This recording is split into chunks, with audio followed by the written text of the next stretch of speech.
ನಾರಾಯಣಾಯ ಪರಿಪೂರ್ಣಗುಣಾರ್ಣವಾಯ ವಿಶ್ವೋದಯಸ್ಥಿತಿಲಯೋನ್ನಿಯತಿಪ್ರದಾಯ ಜ್ಞಾನಪ್ರದಾಯ ವಿಬುಧಾಸುರಸೌಖ್ಯದುಃಖಸತ್ಕಾರಣಾಯ ವಿತತಾಯ ನಮೋ ನಮಸ್ತೆ. ನಾರಾಯಣಂ ಸುರಗುರುಂ ಜಗದೇಕನಾಥಂ ಭಕ್ತಪ್ರಿಯಂ ಸಕಲಲೋಕನಮಸ್ಕೃತಂಚ ತ್ರೈಗುಣ್ಯವರ್ಜಿತಮಜಂ ವಿಭುಮಾದ್ಯಮೀಶಂ ವಂದೇ ಭವಘ್ನಮರಾಸುರಸಿದ್ಧವಂದ್ಯಂ. ನಾರಾಯಣಂ ನಮಸ್ಕೃತ್ಯ ನರಂಚೈವ ನರೋತ್ತಮಂ ದೇವೀಂ ಸರಸ್ವತೀಂ ವ್ಯಾಸಂ ತತೋ ಜಯಮುದೀರೈ. ಈಗ ಏನಾಯಿತು, ಒಬ್ಬೊಬ್ಬರೇ ದೇಹತ್ಯಾಗ ಮಾಡ್ತಾ ಇದ್ದಾರೆ. ಹಾಗೆ ಕಾರಣವನ್ನು ಯಾಕೆ ತ್ಯಾಗ ಮಾಡಿದರು ಅಂತ ಧರ್ಮರಾಜ ಪ್ರಶ್ನೆ ಮಾಡಿದಾಗ ಭೀಮಸೇನ ಧರ್ಮರಾಜ ಉತ್ತರ ಕೊಡಬೇಕೀಗ. ಏನು ಉತ್ತರ ಕೊಡ್ತಾನೆ ನೋಡಬೇಕು. ಸೋಪಿ ರಾಜ ಅಪಶ್ಯನ್ ಕಾರಣಂ ಪ್ರಾಹ ದೋಷಾನ್ ಸ್ಯಾದೇವ ಮಿತ್ಯತೆ. ಯಾವ ದೋಷನೂ ಅದಕ್ಕೆ ಸ್ಪಷ್ಟಕ್ಕೆ ಗೊತ್ತಾಗಿಲ್ಲ, ಊಹೆ ಮಾಡಿ ಹೇಳ್ತಾನೆ ಅಷ್ಟೇ ಹೊರತು ಅದು ನಿಜವಾದ ದೋಷಗಳಲ್ಲ. ಏನೇನದು? ರಾಜ ಸಂಭಾವನಾ ಮಾತ್ರಂ ನಹಿ ಕಾರ್ಯಂ ಅಕಾರಣಂ. ರಾಜ ಸಂಭಾವನಾ ಮಾತ್ರಂ ನಹಿ ಕಾರ್ಯಂ ಅಕಾರಣಂ. ಬರೀ ಸಂಭಾವನೆ ಮಾಡಿದ್ನೇ ಹೊರತು ವಸ್ತುಸ್ಥಿತಿ ಅದರಲ್ಲಿಲ್ಲ. ಸಂಭಾವನೆ ಊಹೆ ಹೀಗಿರಬಹುದು ಅಂತ ಹೇಳಿಬಿಟ್ಟು, ಯಾಕೆ ಒಂದು ಕಾರಣ ಏನು? ನಹಿ ಕಾರ್ಯಂ ಅಕಾರಣ. ಒಂದು ಕಾರ್ಯ ಅಂದಮೇಲೆ ಏನಿರಬೇಕು? ಅದಕ್ಕೆ ಕಾರಣ ಇರಬೇಕು. ಈಗ ದೇಹತ್ಯಾಗ ಮಾಡಿ ಏನೋ ಒಂದು ಕಾರಣ ಇರಬೇಕು. ಮತ್ತು ತಾನು ತೋಚಿದ ಕಾರಣ ಹೇಳಿಬಿಟ್ಟ. ಕಾರಣ ಇರಬಹುದು, ಬಿಟ್ಕೊಂಡ್ಬಿಟ್ಟು ಸರಿ, ಆದರೆ ಕಾರಣ ಗೊತ್ತಿಲ್ಲ ಅನ್ಬೇಕಿತ್ತು ಹೊರತು ಏನನ್ಬೇಕಾಗಿತ್ತು? ತೋಚಿದ್ದು ಹೇಳಬಾರ್ದಾಗಿತ್ತು, ಹೇಳಿಬಿಟ್ಟ. ಹೇಳ್ತಾರೆ ಎಲ್ಲ ಅಲ್ಲೇ ಬರುತ್ತೆ. ಈಗ ಸ್ವಚ್ಛಂದ ವೃತ್ಯವೋ ಯೋಗಾತ್. ಈಗ ಭೀಮಸೇನ ತಾವೂ ಸಹ ದೇಹತ್ಯಾಗ ಮಾಡ್ತಾ ನಾನ್ಯಾಕೆ ಬಿಡ್ತಾ ಇದ್ದೀನಿ ಅಂತ ಕೇಳಿದರು.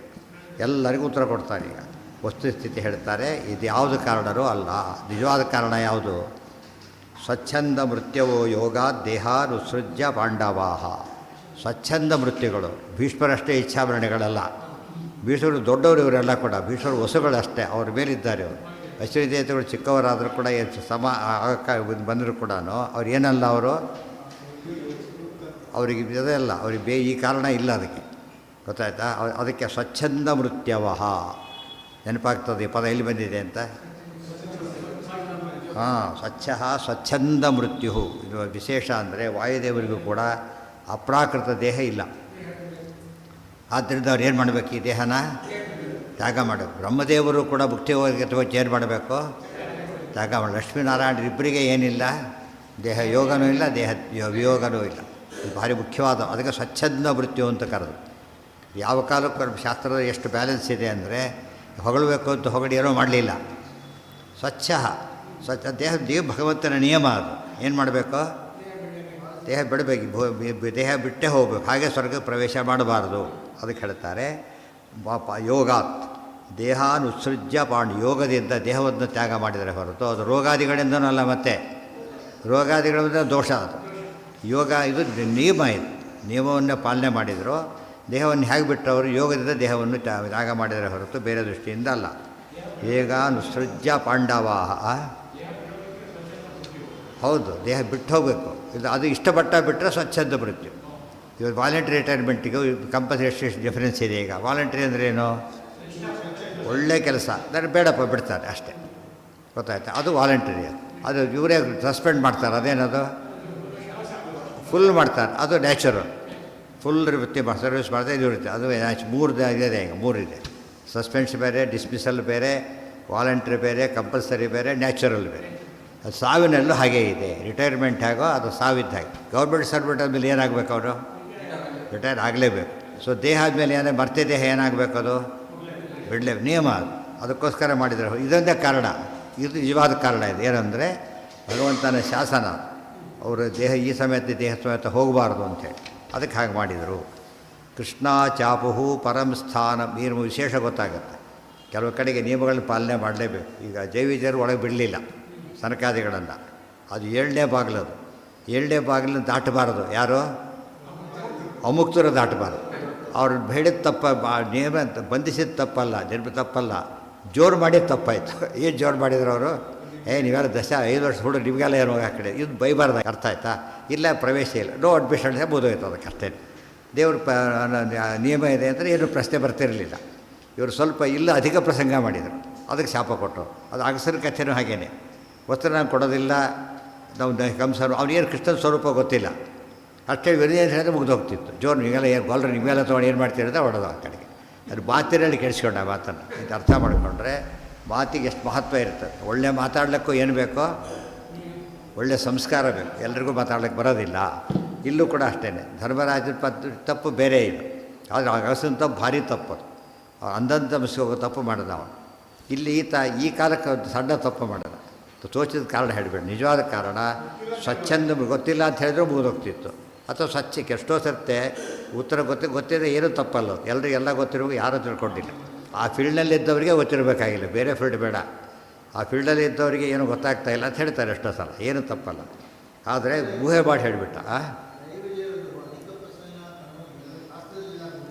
ಉಂಟು ಉಂಟು ಉಂಟು ಶಾಸ್ತ್ರದಲ್ಲೇ ಇದೆ ಅದು. 7ನೇ ಬಾಗಿಲ ದಾಟಬಾರದು ನಿಯಮ ಅದು, ಅರ್ಥ ಆಯ್ತಾ? ಇವು ಬೈದರು ಇದರಲ್ಲಿ ಭಾಗವತಲ್ಲಿ ನಿಮಗೆಲ್ಲ ಏನಿದೆ ಬಾಯಿ ಬಂದೇ ಬೈತಾರೆ ಅವರು. ಭಾಗವತಲ್ಲೇ ಬರುತ್ತೆ. ನೀವೆಲ್ಲ 5 ವರ್ಷದ ಮಕ್ಕಳು ನೀವೆಲ್ಲ ಇಲ್ಲಿ ಬರ್ತಾರಾ, ಹೋಗ್ರಿ ಆ ಕಡೆ ಬೈದ್ಬಿಡ್ತಾರೆ. ಬಟ್ಟೆಗಳೆಲ್ಲ ಆಗೋದು ಹಾಕಿರ್ತಾರೆ ಇವತ್ತು, ಕೆಟ್ಟ ಒಟ್ಟಂತ ಅದು ತಪ್ಪು. ಅದು ಏನಾಯ್ತು, ಮಕ್ಕಳಿಗೆ ಒಂದು ಜಾಗ ಮಾಡಿದ್ರೆ ಸರಿ ತಪ್ಪಲ್ಲ. ಅದು ಬಿಟ್ಬಿಟ್ಟು ಬೈದು ಬಿಟ್ಟರೆ ಅದು ಎಲ್ಲ ಜರಾಗ ಹೋಗಿಬಿಡ್ತದೆ. ಇವತ್ತು ನೋಡಿ ಗ್ಯಾಪ್ ಅಂದರೆ ಗ್ಯಾಪ್, ನೆಕ್ಸ್ಟ್ಗೆ ಇಲ್ಲೇ ಇಲ್ಲ, ಎಲ್ಲ ಕಡೆ ಖಾಲಿ ಖಾಲಿ. ಅದು ದೂರ ಹೋದ್ರು ಅವರೆಲ್ಲ ಕೂಡ. ಅದು ಅದೇ ಜೈವಿಜರಿಂದ ಕಲಿಬೇಕಾದ ಪಾಠ ಅದು. ಅದಕ್ಕೆ ಶಾಪ ಕೊಟ್ಟರು. ಇಲ್ಲಿ ಶಾಪ ಕೊಟ್ಟರೆ ನಡಿಬೇಕಾಗಿದ್ದಿಲ್ಲ, ಶಾಪ ಕೊಟ್ಟರೆ ನಡಿಬೇಕಾಗಿದ್ದಿಲ್ಲ. ಏನಂತ ಹೇಳಬೇಕಾಗಿತ್ತು, ನಾವು ಸರಿ ಮಾಡಿದ್ವಿ ನಿಮಗೆ ಶಾಪ ಅಂತಿದ್ರು. ರೂಲ್ಸ್ ಪ್ರಕಾರ ನೋಡಿಕೊಂಡ್ರೆ ಸಸ್ಪೆಂಡ್ ಮಾಡಲ್ಲ, ಏನು ಮಾಡ್ತಾರೆ ಅವ್ರನ್ನ ಪ್ರಮೋಟ್ ಮಾಡ್ತಾರೆ ಹೊರತು ಸಸ್ಪೆಂಡ್ ಡಿಸ್ಮಿಸ್ ಮಾಡೋದಿಲ್ಲ. ಅವ್ರು ಸರಿ ತಪ್ಪಾಗಿ ನಡ್ಕೊಂಡಿದ್ದಕ್ಕಾಯ್ತು. ಆದರೆ ಹಿಂದೆ ಭಾಗವತಲ್ಲಿ ಬರ್ತದೆ ಅದು, ಇನ್ನೊಂದು ಯಾರೂ ಜನ ಹೇಳಿರೋದಿಲ್ಲ. ಮತ್ತು ಮಹಾಲಕ್ಷ್ಮೀ ದೇವಿ ಬಂದಾಗಲೂ ಕೂಡ ದರ್ಶನಕ್ಕೆ ಅಂಥೇಳಿ ಅವರು ಅಡ್ಡ ಬಿಡ್ತಾರೆ, ಗೊತ್ತಾಯ್ತಾ? ಯಾರು ಅವರು? ಇಬ್ಬರು ನಿತ್ಯ ಮುಕ್ತರು ಜೊತೆಗಿರೋರು. ನಿತ್ಯ ಮುಕ್ತರಿಗೆ ಅಡ್ಮಿಷನ್ ಇಲ್ಲ ಅಂದರೆ ಏನರ್ಥ ಅದಕ್ಕೆ? ಅರ್ಥ ಅವ್ರಿಗೆ ನಿಯಮ ಅಪ್ಲೈ ಆಗಲೇ ಇಲ್ಲ. ಆಗ ಆ ನಿಯಮನೇ ಅಪ್ಲೈ ಆಗ್ತಿರಲಿಲ್ಲ. ಅದು ಪೂರ್ತಿ ತಪ್ಪದು. ಇದು ಹಾಗಲ್ಲ, ಬಿಡದೇ ಇದ್ದಿದ್ದು ಸರಿ, ಬೈದಿದ್ದು ತಪ್ಪು. ಅದಕ್ಕೆ ದೇವ್ರು ಏನು ಮಾಡ್ತಾನೆ, ಭಾಗವತಲ್ಲೇ ಬಂದಿದೆ ಅದು, ಭಾಗವತಲ್ಲೇ ಬಂದಿದೆ. ಅದಕ್ಕೆ ಅದೇನು ಮಾಡ್ತಾನೆ, ಅವತ್ತೇ ನೀವು ಶಿಕ್ಷೆ ಕೊಡಬೇಕಾಗಿತ್ತು. ಆದರೆ ಜನ ಏನು ತಿಳ್ಕೊತಾರೆ, ಪತ್ನಿ ಪಕ್ಷಪಾತ ತಿಳ್ಕೊತಾರೆ. ಅದಕ್ಕೆ ಈ ಸಭೆ ಕೊಟ್ಟೆ ಅಂತ ಹೇಳ್ತಾರೆ. ಅವತ್ತೇ ಕೊಡಬೇಕಾಗಿತ್ತು ಶಿಕ್ಷೆನ, ಈಗ ಕೊಡ್ತಾ ಇದ್ದೀರಿ ಅಂತೇಳಿ. ಅಂದರೆ ಎರಡಾಯ್ತು. ಈಗ ಅದು ಇದು ಸೇರಿ ಕೊಟ್ಟಿದ್ದು ಪರವಾಗಿ ಒಂದೇ ಕೊಟ್ಟಿದ್ದಲ್ಲ. ನಮಗೆ ಈಗ ಅನ್ನಿಸ್ತದೆ, ಒಂದು ಪ್ರಶ್ನೆ ಉತ್ತರ ಸಿಗ್ತದೆ. ಏನು ಉತ್ತರ ಅಂದರೆ, ಜೈವಿಜಯರು ಮಾಡಿದ ತಪ್ಪಿಗೆ ಇಂಥ ದೊಡ್ಡ ಶಿಕ್ಷೆ ಕೊಡೋದಾ ಅಂತ ಕೇಳಿದರೆ ಅದು ತಪ್ಪೇ. ಆದರೆ ಇಂಥ ಲಕ್ಷ್ಮೀ ಮಾಡಿದ್ದು ದೊಡ್ಡ ತಪ್ಪಾಯ್ತು. ಅದು ನಿಜವಾದ ದೊಡ್ಡ ತಪ್ಪಿರೋದು ಅಲ್ಲಿ. ಇದು ನೆಪ ಆಯ್ತಿದ್ದು, ಅರ್ಥ ಆಯ್ತಾ? ಈಗ ಇದು ಸ್ವಾರಸ್ಯ ಎಷ್ಟಿದೆ ಅದರೊಳಗೆ. ಅದು ಹೇಳದೆ ಹೋಗಿದ್ದರೆ ಡಿಸ್ಪ್ರಪೋರ್ಷನೇಟ್ ಸಮ ಆಗ್ತಿದ್ದೆಲ್ಲ ಪರಮಾತ್ಮ. ಪಿಕ್ ಪ್ಯಾಕೆಟ್ ಮಾಡಿದವರಿಗೆ ಜೀವಾವಧಿ ಶಿಕ್ಷೆ ಕೊಟ್ಬಿಟ್ರೆ ತಪ್ಪಾಗ್ತದೆ. ಅದು ಹೇಗೆ ಮಾಡಿ ಅಂತ ಹೇಳಿದರೆ ಸರ್ ಜಾಸ್ತಿ ಅವ್ರು ಕೊಡಬೇಕಾದ್ರೆ ಶಿಕ್ಷೆ ತಪ್ಪಿನ ಕೋಟ್ ಮಾಡಿ, ಆ ಶಿಕ್ಷೆಯಲ್ಲಿ ಇದನ್ನು ಕೋಟ್ ಮಾಡಿ ಅದಕ್ಕೆ ತಕ್ಕಂತೆ ಕೊಡಬೇಕು. ತೋಚಿದ ಶಿಕ್ಷೆ ಕೊಡೋಗಿಲ್ಲ ಆತ. ಇಂಥದ್ದು ಶಿಕ್ಷೆದು ಡಿಫೈನ್ ಆಗೋಗ್ಬಿಟ್ಟಿದೆ ಈಗಾಗಲೇ. ಆದರೆ ಇಂಪ್ಲಿಮೆಂಟ್ ಮಾಡಬೇಕು ಅಷ್ಟೇ ಹೊರತಲ್ಲಿ ತಾನೇ ತೋಚಿದ್ದು ಕೊಡೋಗಿಲ್ಲ ಆತ, ಗೊತ್ತಾಯ್ತು? ಕಡಿಮೆ ಮಾಡೋಕ್ಕೆ ಸ್ವಲ್ಪ ಕೆಲಸ ಎಲ್ಲ ನಡತೆಗಿಡ್ತಾರೆ ಹೇಳ್ಬೋದು ಅಷ್ಟೇ ಹೊರತು ಮೇಜರ್ ಚೇಂಜಸ್ ಮಾಡೋಕ್ಕೆ ಬರೋದಿಲ್ಲ ಅವರು. ಇಲ್ಲಿ ಲಕ್ಷ್ಮೀದೇವಿಗೆ ಅನ್ಯಾಯ ಮಾಡಿದರು. ಅದು ದೊಡ್ಡ ದ್ರೋಹ. ಅದು ಬರೀ ಸೋತ್ತಮ ದ್ರೋಹ ಅಲ್ಲ, ಎತ್ತ ದ್ರೋಹ ಅದು, ಸರ್ವೋತ್ತಮ ಸ್ತ್ರೀ ದ್ರೋಹ ಅದು. ನಿತ್ಯ ಮುಕ್ತರಿಗೆ ಮಾಡಿ ಪ್ರವೇಶ ಇಲ್ಲ ಅಂತ ಕೇಳಿದ್ರೆ ಅರ್ಥ ಏನು ಅದಕ್ಕೆ? ಈ ಸ್ಕೂಲಿಯವನೇ ಯಜಮಾನಿ ಜೋರು ಮಾಡಿದಾಗ ಆಯ್ತದು ಪೂರ್ತಿ. ಅವ್ರು ಇನ್ನೊಬ್ಬರಲ್ಲ, ಅವರೇ. ಇವರು ಓದ್ವರ್ಗೆ ಹೋಗ್ಬೋದು ಅವರು. ಹೌದೌದು, ಹಸರಾವೇಶ ಇಲ್ಲ ತಪ್ಪು ಮಾಡ್ಲಿಕ್ಕೆ ಬರೋದೇ ಇಲ್ಲ. ಅದು ಅಮುಕ್ತ ಸ್ಥಾನದಲ್ಲಿ ಬೇಯ್ದು ಅವರೇ ಹೋಗೋಗಿಲ್ಲ. ಜೈವಿಯರು ಇನ್ನೂ ಹೇಳೋದಾದರೆ ಅವರೇ ಹೋಗೋಗಿಲ್ಲ ಒಳಗಡೆಗೆ, ಅಷ್ಟೇ ನಿಲ್ಲಿಸಿರ್ತಾರೆ ಒಳಗೆ. ಎಲ್ಲ ಒಳಗೆ ಹೋಗೋಗಿಲ್ಲ ಅವರು, ಅಲ್ಲಿ ನಿಂತ್ಕೊಂಡೇ ಕೆಲಸ ಮಾಡಬೇಕು ಹೊರತು ಒಳಗೆ ಹೋಗಿ ಮಾಡ್ಲಿಕ್ಕೆ ಸಾಧ್ಯ ಇಲ್ಲ.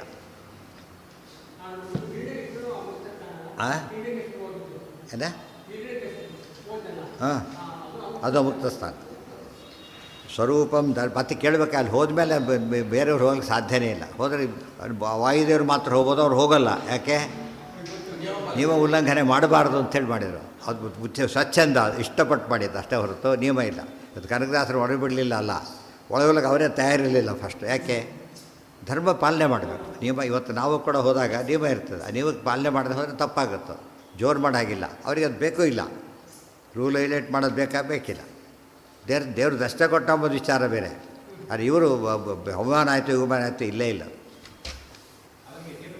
ಹಾಂ, ಇವತ್ತು ಐ ಸಿ ಒಳಗೆ ಬಿಡೋದಿಲ್ಲ ಅಂತ ಅವಮಾನ ತಿಳ್ಕೊತಾರೆ ಯಾರು. ದೇವಸ್ಥಾನ ಅರ್ಥ ಆಗಲ್ಲ, ಐ ಸಿ ಯು ಅರ್ಥ ಆಗುತ್ತಾ ಇಲ್ಲ, ಅಲ್ಲಿ ಬಿಡ್ತಾರಾ? ಅದು ಅಫೆನ್ಸ್, ಹೋರಕ್ಕೆ ಒಳಗೆ ಹಾಕ್ಬೋದು, ಶಿಕ್ಷಾರ್ಹ ಅಪರಾಧ ಅದು. ಒಂದು ಅವರು ಡಾಕ್ಟ್ರ್ ಹೇಳಿದ್ರೆ ಇವರೇ ಯಾರನ್ನೂ ಬಿಡದೇ ಇರ್ಬೋದು ಬೇಕಾದ್ರೆ ಅವರು.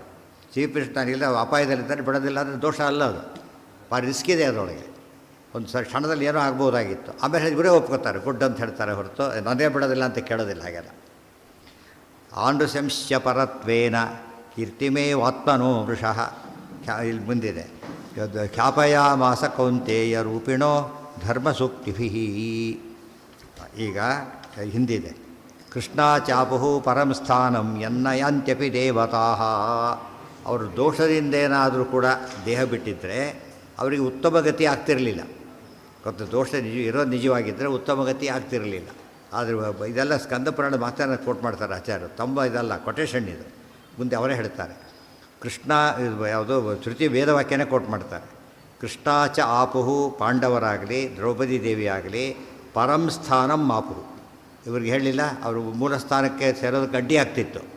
ಯಾರಿಗಾದ ಹಾಗಾಗಿದ್ದರೆ ಆ ತಾರ ಪ್ರಸಂಗದಲ್ಲಿ ಆದಾಗಿದ್ದರೆ, ಇವ್ರಿಗೆ ಆಗಲಿಲ್ಲ, ತಮ್ಮ ತಮ್ಮ ರೂಪ ಸೇರ್ಕೊಂಡ್ಬಿಟ್ರು. ಆದ್ದರಿಂದ ಯಾವ ದೋಷವೂ ಇಲ್ಲ. ಎನ್ನ ಯಾಂತ್ಯಪಿ ದೇವತಾ, ಉಳಿದ ದೇವತೆಗಳಿಗೆ ತಲುಪಲಿಕ್ಕೆ ಯಾವ ಜಾಗ ಸಾಧ್ಯ ಇಲ್ಲೋ ಅದಕ್ಕೆ ಇವರು ಹೊರಟಿದ್ದಾರೆ ಅಂದಮೇಲೆ ದೋಷದಿಂದ ದೇಹತ್ಯಾಗ ಮಾಡಿದ್ದಲ್ಲ, ಇದು ಸಿದ್ಧಾಂತ. ಇತಿ ಶ್ರುತೇ ನತೇ ಪಾಪಾತ್ ದೇಹಾಂತತ್ಯಚುರ್ಜಿತ. ಊರ್ಜಿತ ಅಂದರೆ ಪೂರ್ಣರು, ಯೋಗ್ಯತೆ ತಕ್ಕಂತೆ. ಅವರು ಪಾಪದ ನಿಮಿತ್ತ ದೇಹತ್ಯಾಗ ಮಾಡಲಿಲ್ಲ. ಪಾಪದ ಅವರು ಮಾಡಬೇಕು ಅಂತ ಮಾಡಿದರೆ ಹೊರತು ಪಾಪದ ನಿಮಿತ್ತ ಅಲ್ಲ. ಅದು ಕೆಲಸ ಸ್ನಾನ ಮಾಡಿದರು ನಿತ್ಯ, ಯಾರು ಮೈಲಿ ಆಯಿತಾ? ನಿತ್ಯ ಸ್ನಾನ ಅದು, ಏನಿಲ್ಲ ಅದಕ್ಕೆ ಮೈಲಿಯಾಗಿ ಮಾಡೋ ಸ್ನಾನ ಅಲ್ಲ ಅದು. ಏನದು? ನಿತ್ಯ ಸ್ನಾನ. ಮಧ್ಯೆ ಇದ್ದಕ್ಕಿಂತ ಮಧ್ಯ ಸ್ನಾನ ಮಾಡಿದೆ, ಪೂಜೆ ಬಿಟ್ಬಿಟ್ಟು ಯಾರೋ ಮೈಲಿಗೆ ಆಯಿತು, ಅದು ಸರಿ. ನೈಮಿತ್ತಿಕ ಸ್ನಾನಕ್ಕೆ ನಿಮಿತ್ತ ಹೇಳಬೇಕು ಯಾವಾಗಲೂ. ನಿಮಿತ್ತ ಮಾಡಿದ್ದು ನಿಮಿತ್ತ ಸೂತಕ ಬಂದಿತ್ತು, ಈ ಹೋಯಿತು, ಅಥವಾ ಯಾರನ್ನೋ ಮುಟ್ಟಿದೆ, ಈ ಸರಿ ಹೋಯಿತು, ಗೊತ್ತಾಯ್ತಾ? ಏನೋ ಮಧ್ಯೆ ಏನೋ ಮೈಲಿಗೆ ಆಗೋ ಪ್ರಸಂಗ ಬಂತು, ಮಾಡಿದೆ, ಅದು ಸರಿ. ಅದು ನಿಮಿತ್ತದಿಂದ ಸ್ನಾನ ಮಾಡೋದು, ನಿಮಿತ್ತ ಇಲ್ಲದೆ ಸ್ನಾನ ಮಾಡಬಾರ್ದು. ಬಟ್ ನಿತ್ಯ ಸ್ನಾನಕ್ಕೆ ಏನು ಹೇಳಬಾರ್ದು? ನಿತ್ಯ ಸ್ನಾನಕ್ಕೆ ನಿಮಿತ್ತ ಹೇಳಬಾರ್ದು. ಅದಕ್ಕೆ ಸರಿಯಾದ ದೇಹ ಬಿಟ್ಟಿದ್ದಕ್ಕೆ ನಿಮಿತ್ತ ಹೇಳಬಾರ್ದು ಹೇಳಿದರು. ಕೃಷ್ಣ ಋಣಾನ್ ಯುನ್ಮುಚ್ಯ ದೋಷೋಕ್ತ್ಯ ರಾಜ ಸ್ವಾನಾಂ ಭೀಮಃ ಸ್ವಕಾಂತನುಂ. ಇದರಿಂದ ಏನಾಯಿತು ಅಂದರೆ ಋಣಮೋಚನೆ ಆಯಿತು ಅವರಿಗೆ, ಅಷ್ಟೇ ಹೊರತು ಧರ್ಮರಾಜನಿಗೆ ಉಪಯೋಗ ಅಂತ ಸ್ವಲ್ಪ ಅದು ದೊಡ್ಡ ದೋಷ ಆಗಲಿಲ್ಲ, ವಿಚಾರ ಬೇರೆ. ಅದು ದೋಷನೇ. ಅದು ಕೆಲವೆಲ್ಲ ಸಣ್ಣ ಪುಟ್ಟದ ದೋಷ ಬೇರೆ, ದೊಡ್ಡ ದೋಷ ಬೇರೆ. ಕೆಲವು ತಪ್ಪು ಮಾಡ್ತಾನೆ, ಆಚರಣೆ ಮಾಡಿಬಿಟ್ಟು ಸ್ನಾನ ಮಾಡಬೇಕಾಗಿಲ್ಲ. ಕೆಲವು ತಪ್ಪಿಗೆ ಸ್ನಾನ ಮಾಡಬೇಕಾಗಿಲ್ಲ, ಏನು ಮಾಡಿದರೆ ಸಾಕು? ಆಚರಣೆ ಮಾಡಿದರೆ ಸಾಕು. ಕೆಲವು ಸ್ನಾನಕ್ಕೆ ತಪ್ಪಿಗೆ ಸ್ನಾನನೇ ಮಾಡಬೇಕು. ಇದು ಅಂಥದ್ದಿದು, ಅಂಥ ದೋಷ ಆದ್ದರಿಂದ ಅದೇನು ಬೈದಿದ್ದಲ್ಲ, ತಾನು ತೋಚಿದ್ದು ಏನೋ ಕಾರಣ ಹೇಳಿಬಿಟ್ಟು ಅಷ್ಟೇ ಹೊರತು ಅದು ಇಂಡೈರೆಕ್ಟ್, ಅದು ಡೈರೆಕ್ಟ್ ಉದ್ದೇಶವೂ ಇಲ್ಲ ಆತನಿಗೆ, ಏನೋ ಸಂಭಾವನಾ ಮಾತ್ರ. ಇದು ಪಾಸಿಬಲಿ ಹೀಗಿರ್ಬೋದು ಅಂತ ಹೇಳಿಬಿಟ್ಟು ಅಷ್ಟೇ. ಹಾಂ, ವೇಗ ಆಗಲ್ಲ, ಹೇಳಿದ್ದು ಸರಿಯೇ ಅಂತ, ಹೇಳಿದ್ದು ಸರಿಯಾಗೇ ಹೇಳಿದ, ತಪ್ಪು ವಿಷಯ ಹೇಳಿದ. ವೇಗೇನೂ ಅಲ್ಲ, ಕ್ಲಿಯರ್ ತಪ್ಪೇ ಹೇಳ್ತಾನೆ, ಅದು ತಪ್ಪುಗಳು ಅಲ್ಲವು. ಋಣಾನ್ಯುನ್ಮುಚ್ಯ ದೋಷೋಕ್ತ್ಯ ಸ್ವಾನಾಂ ಭೀಮಃ ಸ್ವಕಾಂತನುಂ ತತ್ಯಾಜ ಪರಮಂ ಧ್ಯಾಯನ್ನಾಪಚ. ಇದು ಶ್ರುತೇಹೇ. ಈ ಶ್ರುತಿ ಹೀಗಿರೋದ್ರಿಂದ, ಅಥವಾ ಪಾಂಡವರ ವಿಷಯ ವೇದದಲ್ಲಿ ಬಂದಿದ್ದ ಆಚಾರ್ಯ ಹೇಳಿದ್ದಾರೆ, ಗೊತ್ತಾಯ್ತಾ? ವೇದಗಳಲ್ಲಿ ಪಾಂಡವರ ಕಥೆ ಬಂದಿದೆ ಅಂತ ಹೇಳಿದ್ರಿಂದ ವೇದಗಳಲ್ಲೇ ಬಂದಿದೆ. ಏನಂತ? ಅವರು ಸ್ವಚ್ಛಂದ ಮೃತ್ಯುಗಳೇ ಹೊರತು ಯಾವ ದೋಷದಿಂದ ದೇಹತ್ಯಾಗ ಮಾಡಿಲ್ಲ ಅಂತ ಹೇಳಿಬಿಟ್ಟು. ಕೃಷ್ಣ ಋಣಾನ್ಯುನ್ಮುಚ್ಯ ದೋಷೋಕ್ತ್ಯ ಸ್ವಾನಾಂ ಭೀಮಃ ಸ್ವಕಾಂತನುಂ ತತ್ಯಾಜ. ಭೀಮಸೇನ ದೇವರು ದೇಹತ್ಯಾಗವನ್ನು ಮಾಡಿದರು. ತತ್ಯಾಜ ಪರಮಂ ಧ್ಯಾಯನ್ ಆಪಚ ಸ್ಥಾನಮುತ್ತಮಂ. ಪರಮಂ ಧ್ಯಾಯನ್ ಓಮಿತ್ತೇಕ್ಷಾಕ್ಷರಂ ಬ್ರಹ್ಮ. ಉಳಿದವರಿಗೆ ಉಳಿದವರಿಗೆ ಹೇಳಕ್ಕೆ ಬರೋದಿಲ್ಲ. ಏನೋ ಸರಿಯಾದ ರೀತಿಯಲ್ಲಿ ದೇಹತ್ಯಾಗ ಮಾಡಿ ತಾವು ಮೂಲ ರೂಪ ಸೇರಿದರೆ ಹೊರತು ಏನು ಮಾಡಲಿಲ್ಲ ಅವರು? ಯಾವುದೇ ವಿಧ ದೋಷಕ್ಕೆ ಅವಕಾಶನೇ ಇಲ್ಲ. ರುಜುಗಳಿಗೆ ದೋಷ ಅಂತ ಏನರ್ಥ? ಸಾಧ್ಯ ಇಲ್ಲ. ಅಲ್ಲಿ ದೇವಿಜಿಯರು ಮಹಾಲಕ್ಷ್ಮಿಗೆ ದೋಷ ಹೇಳಿಬಿಟ್ರು, ಕೊಳೆ ಬಿಡೋದಿಲ್ಲ ಅಂತೇಳಿ. ಇವರು ಭೀಮಸೇನ ದೇವರಿಗೆ ಬರೀ ಏನು ಹೇಳಬೇಕಿತ್ತು? ರುಜುಗಳಿಗೆ ಆ ದೋಷ ಪ್ರಸಕ್ತಿನೇ ಇಲ್ಲ. ಈ ರೀತಿ ಪ್ರಸಂಗ ಅವರಿಗೆ ಬರೋದೇ ಇಲ್ಲ, ಭಾಳ ಮುಖ್ಯ. ಇತಿ ಸ್ಕಂದ ಪುರಾಣೋಕ್ತಂ.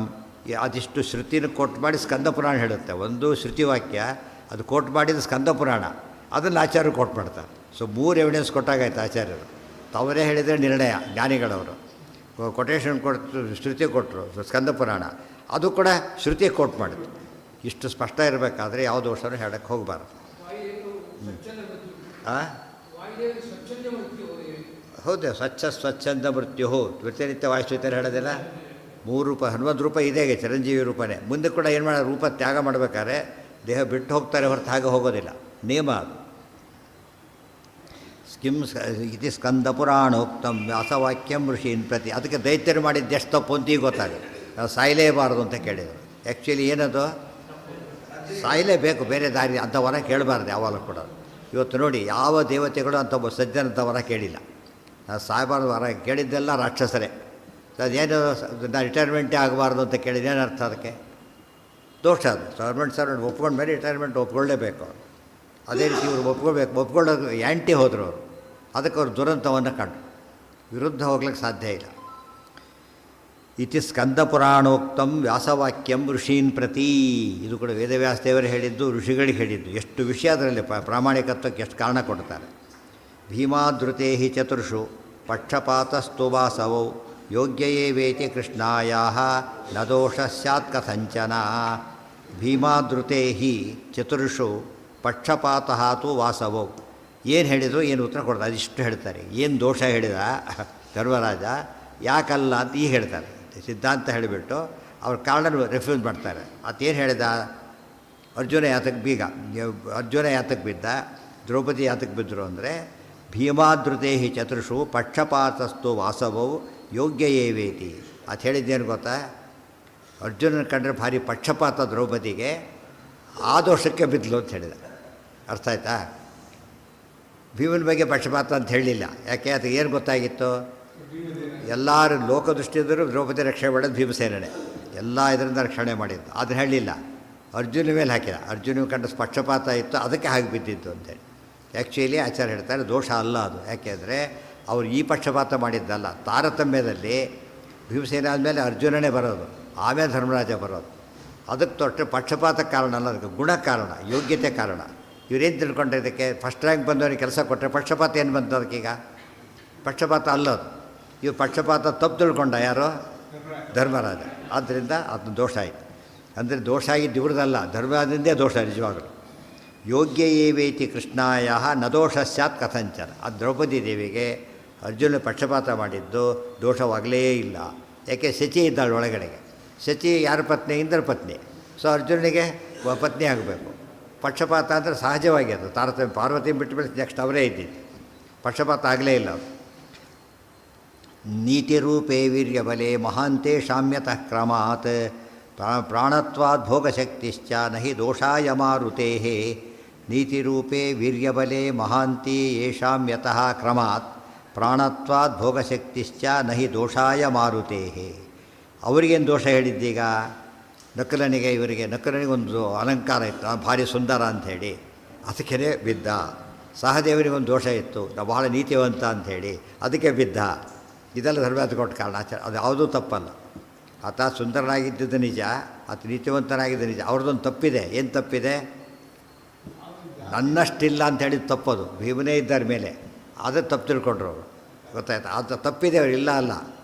ದ್ರೌಪದಿಯಲ್ಲಿ ದೋಷನೇ ಇಲ್ಲ, ನೆನ್ಪಿಟ್ಕೋಬೇಕು. ಇಲ್ಲದ ದೋಷನೇ ಹೇಳಿಬಿಟ್ಟೆ, ಇವರಲ್ಲಿ ಇರೋ ದೋಷನೇ ಹೇಳಿದ. ಆದರೆ ಅದು ಎಷ್ಟು ಸೂಕ್ಷ್ಮ ವಿಚಾರಗಳು ಅಂದರೆ ಇರೋ ದೋಷನೇ, ಬಟ್ ಯಾತಕ್ಕೆ ಕಾರಣ ಅಲ್ಲ, ಅದು ದೇಹ ಬಿಡ್ಲಕ್ಕೆ ಕಾರಣ ಅಲ್ಲ. ಅರ್ಥ ಆಯ್ತಾ ಈಗ? ಅದು ಎಷ್ಟು ಸೂಕ್ಷ್ಮ ವಿಚಾರ ಮಾಡೋದು. ಧರ್ಮ ಸೂಕ್ಷ್ಮ ಅಂದರೆ ಇದು, ಧರ್ಮ ಬೇರೆ, ಧರ್ಮ ಸೂಕ್ಷ್ಮ ಬೇರೆ. ದ್ರೌಪದಿಗೆ ನೀವು ಅಪ್ಲೈ ಮಾಡಬಾರ್ದು, ದೋಷ ಇಲ್ಲೇ ಇಲ್ಲ ಅವರಲ್ಲಿ. ಇವರಲ್ಲಿ ಇರೋ ದೋಷ ಹೌದು. ಈ ದೋಷಕ್ಕೆ ಏನು ಮಾಡಬಾರ್ದು, ಲೇಟಾಗಿ ಬಂದ ಅಂತೇಳಿ ಫೇಲ್ ಮಾಡೋಕ್ಕಾಗುತ್ತಾ? ಲೇಟಾಗಿ ಬಂದಿದ್ದು ತಪ್ಪು, ಒಪ್ಪರೆ. ಅದು ಫೇಲ್ ಆಗೋ ಕಾರಣ ಅಲ್ಲ. ಅದು ಫೇಲ್ ಆಗಲಿಕ್ಕೆ ಏನು ಕಾರಣ ಕೊಡಬೇಕು? ಓದಿಲ್ಲ, ರಾಂಗ್ ಆನ್ಸರ್ ಕೊಟ್ಟಿರೋ ಕೊಡಬೇಕೆ ಹೊರತು ಲೇಟಾಗಿ ಬಂದು ಅದಕ್ಕೆ ಕೊಟ್ಟೆ ಅಂತ ಕೇಳಿದ್ರೆ ಒಳಗೆ ಬಿಟ್ಟು ಹೇಗೆ ಅಲ್ಲೇ ನಿಲ್ಲಿಸ್ಬೇಕು ನೀನು.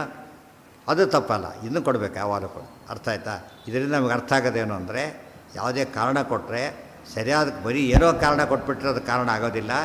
ಸರಿಯಾದ ಹೇತು, ಒಂದೇ ಇದೆ, ಧೂಮ ಇದೆ, ಆದ್ದರಿಂದ ಒಂದೇ ಇದೆ, ಅದು ಕರೆಕ್ಟ್. ಅದು ಯಾರೋ ಇದ್ದಾರೆ ಒಂದೇ ಇದೆ ಅಂತ ಹೇಳಿದರೆ ತಪ್ಪು.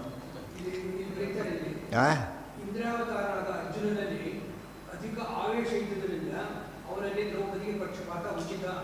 ಅಧಿಕ ಆವೇಶ ಅಂತ ಆಚಾರ್ಯ ಬರೆದಿದ್ದಲ್ಲ.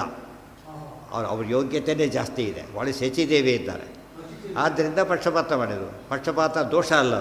ಇವತ್ತು ಮೆರಿಟ್ ಬಂದವನಿಗೆ ನಾವು ಪ್ರಿಫರೆನ್ಸ್ ಕೊಟ್ಟರೆ ಅದು ಪಕ್ಷಪಾತ ಅಂತ ಕರಿಬಾರ್ದು. ಇದು ಕರೆದ ಧರ್ಮರಾಜ ಪಕ್ಷಪಾತ, ಅದು ದೋಷ ಆಯಿತು. ಗೊತ್ತಾ? ಕಡಿಮೆ ಇದ್ದವನಿಗೆ ಕೊಟ್ಟಾಗ ಅದು ಪಕ್ಷಪಾತ. ಆಚಾರ್ಯ, ಆ? ನೀತಿ ಅನ್ನೋ ಶಬ್ದಕ್ಕೆ ಹಾಂ ಅಂದರೆ ಯಾವ ಕರ್ಮಾಂಗಕ್ಕೆ ಸೇರುತ್ತೆ? ಹೇಳ್ತೇನೆ, ಬರುತ್ತೆ ಈಗ. ನೀತಿ ಅಂತೇಳಿ ರಾಜನೀತಿ. ಇದು ಸಹದೇವನಿಗೆ ಒಂದು ಭಾರಿ ವಿಶೇಷ. ನಾನು ರಾಜನೀತಿ ತಜ್ಞ ಅಂತ ಹೇಳಿಬಿಟ್ಟು, ತಜ್ಞನಾಗಿದ್ದು ಸತ್ಯ, ಆದರೆ ತನ್ನಷ್ಟೇ ಯಾರಿಲ್ಲ ಎಂಬ ಭ್ರಮೆ ಹಾಳು ಮಾಡಿತು. ವಿದ್ವಾಂಸನಾಗೋದು ತಪ್ಪಲ್ಲ, ತನ್ನ ವಿದ್ವಾಂಸನೇ ಇಲ್ಲ ಅಂದರೆ ತಪ್ಪಾಯ್ತು. ಪ್ರತಿಯೊಂದರಲ್ಲೂ ಹಾಗೆ ಇರೋ ಯೋಗ್ಯತೆ ತಿಳ್ಕೊಂಡ್ರೆ ಗುಣ, ಅದು ದೋಷ ಅಲ್ಲ. ಗೊತ್ತಾಯ್ತಾ? ತಾನು ಡಾಕ್ಟ್ರ್ ಯಾರೋ ಬಿದ್ದರು, ನಾನು ಡಾಕ್ಟ್ರು ಒಂದು ಅಹಂಕಾರ ಅಲ್ಲ ಅದು. ಗೊತ್ತಾಯ್ತಾ? ಸುಮ್ಮನೆ ಹೇಳ್ಕೊಂಡ್ರೆ ಬುದ್ಧಿ ಕೆಟ್ಟಿದೆ ಕೂಡಿಸುತ್ತೆ. ಅವ್ರು ಯಾರು ಕರೆದೇ ಇಲ್ಲ ಅವನು. ಪ್ರಸಂಗಕ್ಕೆ ಬಂದ ಹೇಳಿದಾಗ ದೋಷ ಆಗಲಿಕ್ಕೆ ಸಾಧ್ಯತೆ ಇಲ್ಲ. ಮುಂದೆ ನೋಡಿ, ನೀತಿ ರೂಪೇ. ನೀತಿ ಅಂದರೆ ಸಹದೇವೊಂದು, ರೂಪ ಅಂದರೆ ನಕಲೊಂದು. ಗೊತ್ತಾಯ್ತಾ? ಅದಕ್ಕೆ ಕಾರಣ ಏನು? ಒಳಗೆ ನಿಜವಾಗಲೂ ಸೌಂದರ್ಯ ಬರಲಿಕ್ಕೆ ಕಾರಣ ನಕಲಿನಲ್ಲಿ ಶೃಂಗಾರ ರೂಪದ ವಾಯುದೇವರಿದ್ದಿದ್ದಕ್ಕೆ, ಸಹದೇವನಿಗೆ ಬರಲಿಕ್ಕೆ ಕಾರಣ ಸುನೀತಿ ರೂಪದ ವಾಯುದೇವರಿದ್ದಿದ್ದಕ್ಕೆ. ಅದು ತಂದೆ ಅಂತ ತಿಳ್ಕೊಂಬಿಟ್ಟ, ಅದು ತಪ್ಪಾಯಿತು. ನೀತಿ ವೀರ್ಯ ಬಲೆ, ವೀರ್ಯ ಬಲ, ವೀರ್ಯ ಅರ್ಜುನಂದು, ಬಲ ಭೀಮಸೇನ, 4 ಜನದ್ದು ಕಾರಣ. ನೀತಿ ರೂಪೇ ವೀರ್ಯ ಬಲೆ. ಸರಿಯ ಮಹಾಂತೇಶಾಂ ಯತಃ ಕ್ರಮ. ಸರಿಯಾಗಿದ್ದಾರೆ ತಾರತಮ್ಯದಲ್ಲಿ, ದೋಷ ಇರೋದು ಸರಿಯಾಗಿದ್ದಾರೆ, ತಪ್ಪು ತಿಳ್ಕೊಂಡಿದ್ದು ಹೌದು. ನೀತಿ ವ್ಯಾಸಸ್ಮೃತೇಹೇ ಆಯ್ತು. ಮತ್ತೆ ಕೊಟೇಶನ್ ಕೊಡ್ತಾರೆ. ಒಂದು ನಿಯಮ ಅದು ಏನು, ಪ್ರಾಣ ಇನ್ನು ಭೀಮಸೇನ ನಾನೇ ಯಾಕೆ ಬಿದ್ದೆ ಅಂತ ಕೇಳಿದರೆ, ನೀವು ಭಾರಿ ತೆತ್ತಿದ್ದೆ ಅದಕ್ಕೆ ಬಿದ್ದು ಹೇಳಿಬಿಡಿ, ಭಾರಿ ತೆತ್ತಿದ್ದು ಯಾರಾದ್ರೂ ಬಿದ್ದುಬಿಟ್ಟು ಅಂತ ಹೇಳಿಬಿಡ್ತಾರೆ. ಧರ್ಮರಾಜ ಯಾರೋ ಹೇಳಿದಾಗ ಹೇಳಿಬಿಡ್ತಾರೆ, ದೊಡ್ಡ ತಪ್ಪಾಯ್ತು ಅದು. ಹಾಗಿದ್ದ ಜಾಸ್ತಿ ತೆತ್ತಿದ್ದು ಹೌದು ಭೀಮಸೇನ, ಹೌದು, ದೋಷನೂ ಅಲ್ಲ. ನಕಲ ಸಹದೇವರದು ತಪ್ಪು ತಿಳ್ಕೊಂಡಿದ್ರು ಸಾಯ್ಲಕ್ಕೆ ದೋಷ ಅಲ್ಲ ಅದು.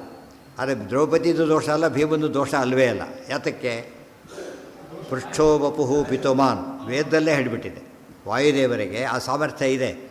ಯಾವಾಗ ಅತಿ ಹೆಚ್ಚಿಸಿದ್ದಾರೆ ಅಂತ ಯಾರನ್ನು ಬೈತಾರೆ? ಊಟ ಮಾಡಿ ಆಸ್ಪತ್ರೆಗೆ ಹೋದರೆ, ಗೊತ್ತಾಯ್ತಾ, ಅಜೀರ್ಣ ಆದಾಗ ಬೈತಾರೆ, ಆಶೀರ್ವಾದ ತಿಂದ ಅಂಥೇಳಿ. ತಿಂದು ಜೀರ್ಣ ಮಾಡ್ಕೊಂಡ್ರೆ ಏನಂತಾರೆ ಅದನ್ನು? ಒಳ್ಳೆ ಭಾರಿ ಇದ್ದಾರೆ, ಒಳ್ಳೆ ಜೀರ್ಣ ಶಕ್ತಿ ಭಾರಿ ಜೋರಿದೆ ಅಂತ ಹೇಳ್ತಾರೆ. ಇದು ಹಾಗಂತ ಹೊಗಳುತ್ತಾರೆ, ಅದನ್ನು ಬೈಯೋದಿಲ್ಲ. ಧರ್ಮರಾಜ ಅಂತ ತಿಳ್ಕೊಬಿಟ್ಟು ಇಲ್ಲೂ ಸೇರಿಸಿಬಿಟ್ಟು ಏನೋ ಒಂದು ಧರ್ಮ ಯಾವುದೋ ಇದ್ದದ್ದು ಇಲ್ಲಿ ಹಾಕಿಬಿಟ್ಟಾರೆ. ಅದಕ್ಕೆ ಒಂದು ಇದು ಹೇಳ್ಕೊ, ಭೀಮ ದ್ರೌಪದಿಯರು ಇಲ್ಲದ ದೋಷ ಹೇಳಿದ, ನಕಲದಲ್ಲಿ ದೋಷ ಹೇಳಿದರೂ ಕೂಡ ಅದು ನಾಟ್ ಅಪ್ಲಿಕಬಲ್ ದೋಷ ಹೇಳಿದ. ಏನೋ ನಕಲಲ್ಲಿ ಶೃಂಗಾರ ರೂಪ, ಸಹದೇವರಲ್ಲಿ ಸುನೀತಿ ರೂಪ. ಇದೆಲ್ಲ ಎಲ್ಲಿ ಹೇಳಿದ್ದಾರೆ? 12ರಲ್ಲಿ ಕೊನೆಗೆ ಹೇಳಿದ್ದಾರೆ. 12ನೇ ಅಧ್ಯಾಯದ 10 ಸೇರಿಸ್ಬೇಕಷ್ಟೇ, 2ಕ್ಕೆ 10 ಸೇರಿಸಿಬಿಟ್ರೆ 12ರ ಕೊನೆಗೆ ಇದೆಲ್ಲ ನಿರ್ಣಯ ಕೊಡ್ತಾರೆ. ಯುಧಿಷ್ಠಿರೋಪಿ, ಇವೆಲ್ಲ ಎಷ್ಟು ಸೂಕ್ಷ್ಮ ವಿಚಾರಗಳಿವೆಲ್ಲ. ಹೆಸರಿ ಸಣ್ಣ ಅಧ್ಯಾಯ, ಅನೇಕ ಪ್ರಶ್ನೆಗೆ ಉತ್ತರ ಕೊಡ್ತಾ ಹೋಗ್ತಾರೆ. ಯಾರು ಪ್ರಾಬ್ಲಮ್ಗೂ ಇದೇ ಉತ್ತರ. ಭೀಮ ಭಾರಿ ತಿಂತಿದ್ದ ಅಂತ ಆರೋಪಣೆ ಮಾಡಿದರೆ ಇದೇ ಉತ್ತರ ಅದಕ್ಕೆ. ಕದಾಚಿತ್ ಅತಿಮಾನೋಪಿ ತ್ರಯಾಣಾಮೇಷು ಇನ್ನೂ ಭಾರಿ ಸಂಬಳ ತೊಗೋತಾರೆ ಅಂತ ಬೈದರೆ ಅಧಿಕಾರ ಅದು, ನ್ಯಾಚುರಲ್ ತಕ್ಕಂತೆ ಹೋಗ್ತಾರೆ. ನಾವು ಇಷ್ಟ ಎಲ್ಲರೂ ಕಷ್ಟಪಡ್ತೀವಿ, ನಮಗಿಷ್ಟೇ, ಅವ್ನು ಬಂದು ಸುಮ್ಮನೆ ಸೈನ್ ಮಾಡಿಬಿಡ್ತಾನೆ, ಅಷ್ಟು ಕೊಡ್ತಾನೆ ಅಂತ ಕೇಳಿದರೆ ಸೈನ್ ಮಾಡ್ತಾನೆ. ಎಷ್ಟು ಜ್ಞಾನ ಬೇಕು ಅದಕ್ಕೆ, ಎಷ್ಟು ಜವಾಬ್ದಾರಿ ಇರುತ್ತೆ ಅದಕ್ಕೆ. ಇವನು ಸೈನ್ ಇಲ್ಲ, ಅವನ ಜವಾಬ್ದಾರಿ ಸಿಕ್ಕಾಗಲೂ ಫಜಿತ ಆಗುತ್ತೆ. ಮತ್ತು ಯೋಚನೆ ಮಾಡಿ ಎಸ್ ಅಂತ ಒಪ್ಪಬೇಕಾದ್ರೆ ತಿಳುವಳಿಕೆ ಬೇಕಾಗುತ್ತೆ, ಅದಕ್ಕೆ ಕೊಡೋದು. ಕದಾಚಿತ್ ಅತಿಮಾನೋಪಿ ತ್ರಯಾಣಾಮೇಷು ಜಾಯತೆ. ಕದಾಚಿತ್ ಅತಿಮಾನ, ಒಮ್ಮೊಮ್ಮೆ ವೀರ್ಯ, ಸೌಂದರ್ಯ ಮತ್ತು ಸಾಮರ್ಥ್ಯ, ಇದು ನೀತಿ, ಮೂರರ ಬಗ್ಗೆ ಅವರು ಇದೊಂದು ಮಾತು ಹೇಳ್ತಾರೆ. ಯಾತಕ್ಕೆ ಅಂದರೆ ಯಥಾ ಸ್ವರೂಪ ವಿಜ್ಞಾನಂ ಆತ್ಮನ್ಯಪಿ ನ ದೋಷಕೃತ್. ನೆನ್ಪಿಟ್ಕೋಬೇಕಿದ್ದಾರೆ. ಯಥಾ ಸ್ವರೂಪ ವಿಜ್ಞಾನಂ ಆತ್ಮನ್ಯಪಿ ನ ದೋಷಕೃತ್. ತಮ್ಮ ಸ್ವರೂಪಕ್ಕೆ ತಕ್ಕಂತೆ ಏನಿದೆ ಅಂತ ತಿಳ್ಕೊಂಡ್ರೆ ದೋಷ ಅಂತ ಕರಿಬಾರ್ದು. ಎಮ್ಮೆ ಆಗಿದ್ದಾನೆ, ಎಮ್ಮೆ ಅಂತ ಹೇಳಿದ, ಆಗದೆ ಹೇಳಿದ, ಅದು ದೋಷ. ಆಗಿರೋದು ಹೌದು, ಫಸ್ಟ್ ರ್ಯಾಂಕ್ ಅಹಂಕಾರ ಅಲ್ಲ ಅದು. ಕದಾಚಿತ್ ಅತಿಮಾನೋಪಿ ತ್ರಯಾಣಾಮೇಷು ಜಾಯತೆ. ಅರ್ಜುನ ನಕಲ ಸಹೋದರಿಗೆ ಒಮ್ಮೊಮ್ಮೆ, ಧರ್ಮರಾಜರಿಗೆ ಇದೆ ಆ ಲೆಕ್ಕ ಹೇಳಿದಾರೆ. ಧರ್ಮರಾಜರಿಗೆ ಕೂಡ ಏನಿದೆ, ಅದು ಇದ್ದೇ ಇದೆ, ತಾನು ಅದಕ್ಕೆ ಸೇರಿದವನೇ. ಆದರೆ ಅದು ಹೇಳ್ಕೊಳ್ಳಿಲ್ಲ ಅಷ್ಟೇ. ವಸ್ತುಸ್ಥಿತಿಯಲ್ಲಿ ಯಾರಿಗೂ ಬರುತ್ತೆ.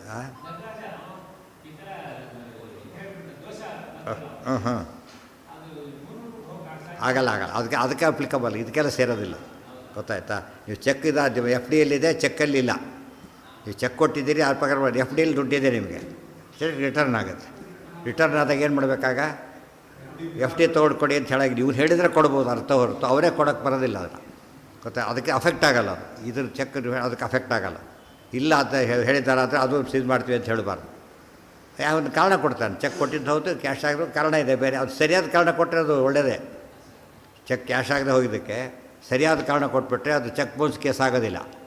ಯಾವಾಗ ಆಗುತ್ತದು?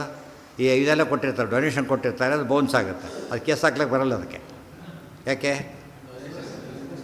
ಅದು ಕೊಡಬೇಕಾದ ನಿರ್ಬಂಧ ಅವನಿಗೇನು ಇಲ್ಲ. ಇಷ್ಟೇ ಇಟ್ಟು ಕೊಟ್ಟ ಆಮೇಲೆ ನೋಡಿದ್ರೆ ಇಲ್ಲ, ದುಡ್ಡಿಲ್ಲ, ಕೊಡಲಿಲ್ಲ, ಏನು ಕ್ಯಾಶ್ ಆಗಲಿಲ್ಲ, ಸಾರಿ ಅಂದ್ಕೊಂಡಿದ್ದೆ ಕ್ಯಾಶ್ ಆಗುತ್ತೆ, ಆಗಿಲ್ಲ, ಸಾರಿ ಅಂತ ತಪ್ಪು. ಏನು ಅದು ಎಲ್ಲೂ ಕೇಸ್ ಹಾಕಾಗಿಲ್ಲ. ವ್ಯಾಪಾರ ಮಾಡಿದ್ದಾನೀಗ, ಅಷ್ಟು ವಸ್ತು ತೊಗೊಂಡೋಗ್ಬಿಟ್ಟಿದ್ದಾನೆ, ಅವನು ದುಡ್ಡು ಕೊಟ್ಟು ಚೆಕ್ ಕೊಡ್ತಾನೆ, ಅದು ಕ್ಯಾಶ್ ಆಗಲಿಲ್ಲ, ಅವಾಗೇನು ಮಾಡಬೇಕು? ಅದು ಅಪರಾಧ. ಇದು ಅಪರಾಧ ಅಲ್ಲ. ಇದು ಶಾಸ್ತ್ರ ಪ್ರಕಾರ ದೋಷ. ಇದು ಡೊನೇಷನ್ ಕೊಟ್ಟು ಕ್ಯಾನ್ಸಲ್ ಆಯ್ತು, ಬರಲಿಲ್ಲ ಅಂತ ಹೇಳ್ಬಿಟ್ಟು ಅದು ಏನದು ದತ್ತಾಪರಣ ಕೇಸಿ ಬರುತ್ತೆ. ಕೊಟ್ಟು ಚಪ್ಪಾಳಿ ಹೊಡ್ಸ್ಕೊಂಡು ಆಯಿತು, ಸಮಾರಂಭದಲ್ಲಿ ಕೊಟ್ಟ ಚಪ್ಪಾಳಿ ಹೊಡೆದಾಕ್ಬಿಟ್ರೆ ಮುಗಿದೋಯ್ತು, ಕೇಸ್ ಬಂದಿಲ್ಲ. ಆಮೇಲೆ ಅದು ಮೋಸ ಆಗಲಿಲ್ಲ. ಅದು ಕೆಲವು ಯಕ್ಷರ ಮಾಡಿದವ್ರು ಇದ್ದಾರೆ ಗೊತ್ತಾ ನಿಮಗೆ, ಅಂಥವ್ರು ಬೇಕಾಷ್ಟು ಥರ ಸಿಗ್ತಾರೆ. ಆ ಖುಷಿಗೇನೋ ಹೇಳಿಬಿಡ್ತಾರೆ, ಆಮೇಲೆ ಅದು ಕೇಳಿ ನೆನಪಿರಲ್ಲ, ಕೊಡೋದು ಇಲ್ಲ. ಅಂಥವ್ರು ಬೇಕಾಷ್ಟು ಥರ ಇರ್ತಾರೆ. ಅದು ದೋಷ. ಅದು ಗುಣದೋಷಾಧಿ. ಅದಕ್ಕೆ ಹೇಳಿದ ಮೇಲೆ ಕೊಡಬೇಕಾದ ಜವಾಬ್ದಾರಿ ಅದು ಬೇರೆ. ಧರ್ಮ ದೃಷ್ಟಿಯಿಂದ ಬೈಂಡಿಂಗ್ ಅದು.